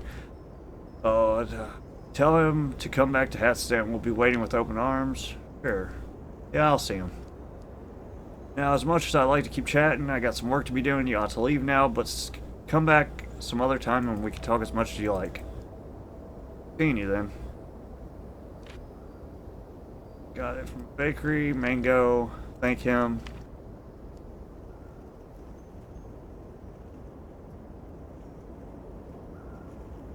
I'm not liking how this is looking so far.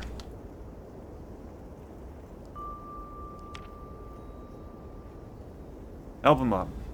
Step over the man and lay a hand on his shoulder. A muffled grunt. He's at peace in the mud. He'll be okay, I think. He'll be fine.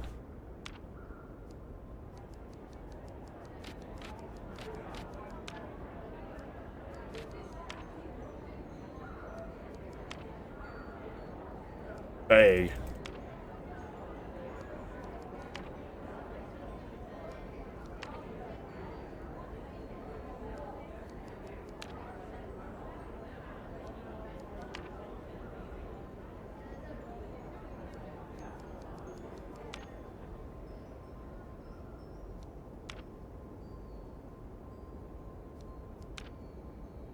Yeah, I guess she's dead again.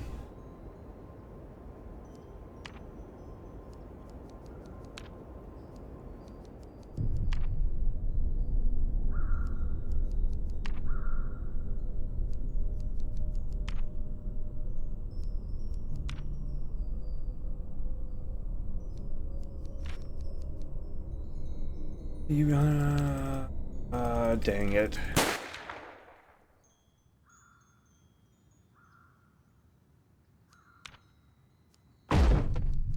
Oh, this sucks.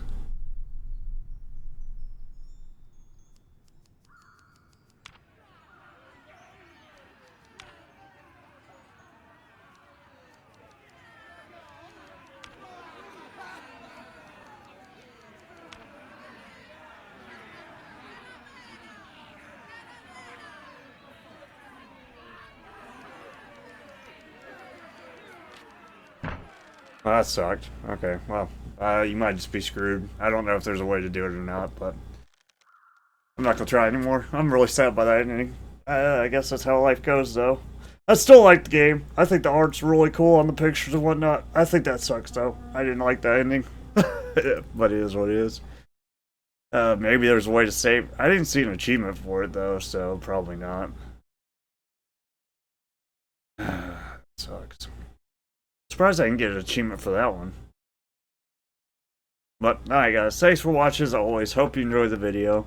Bye!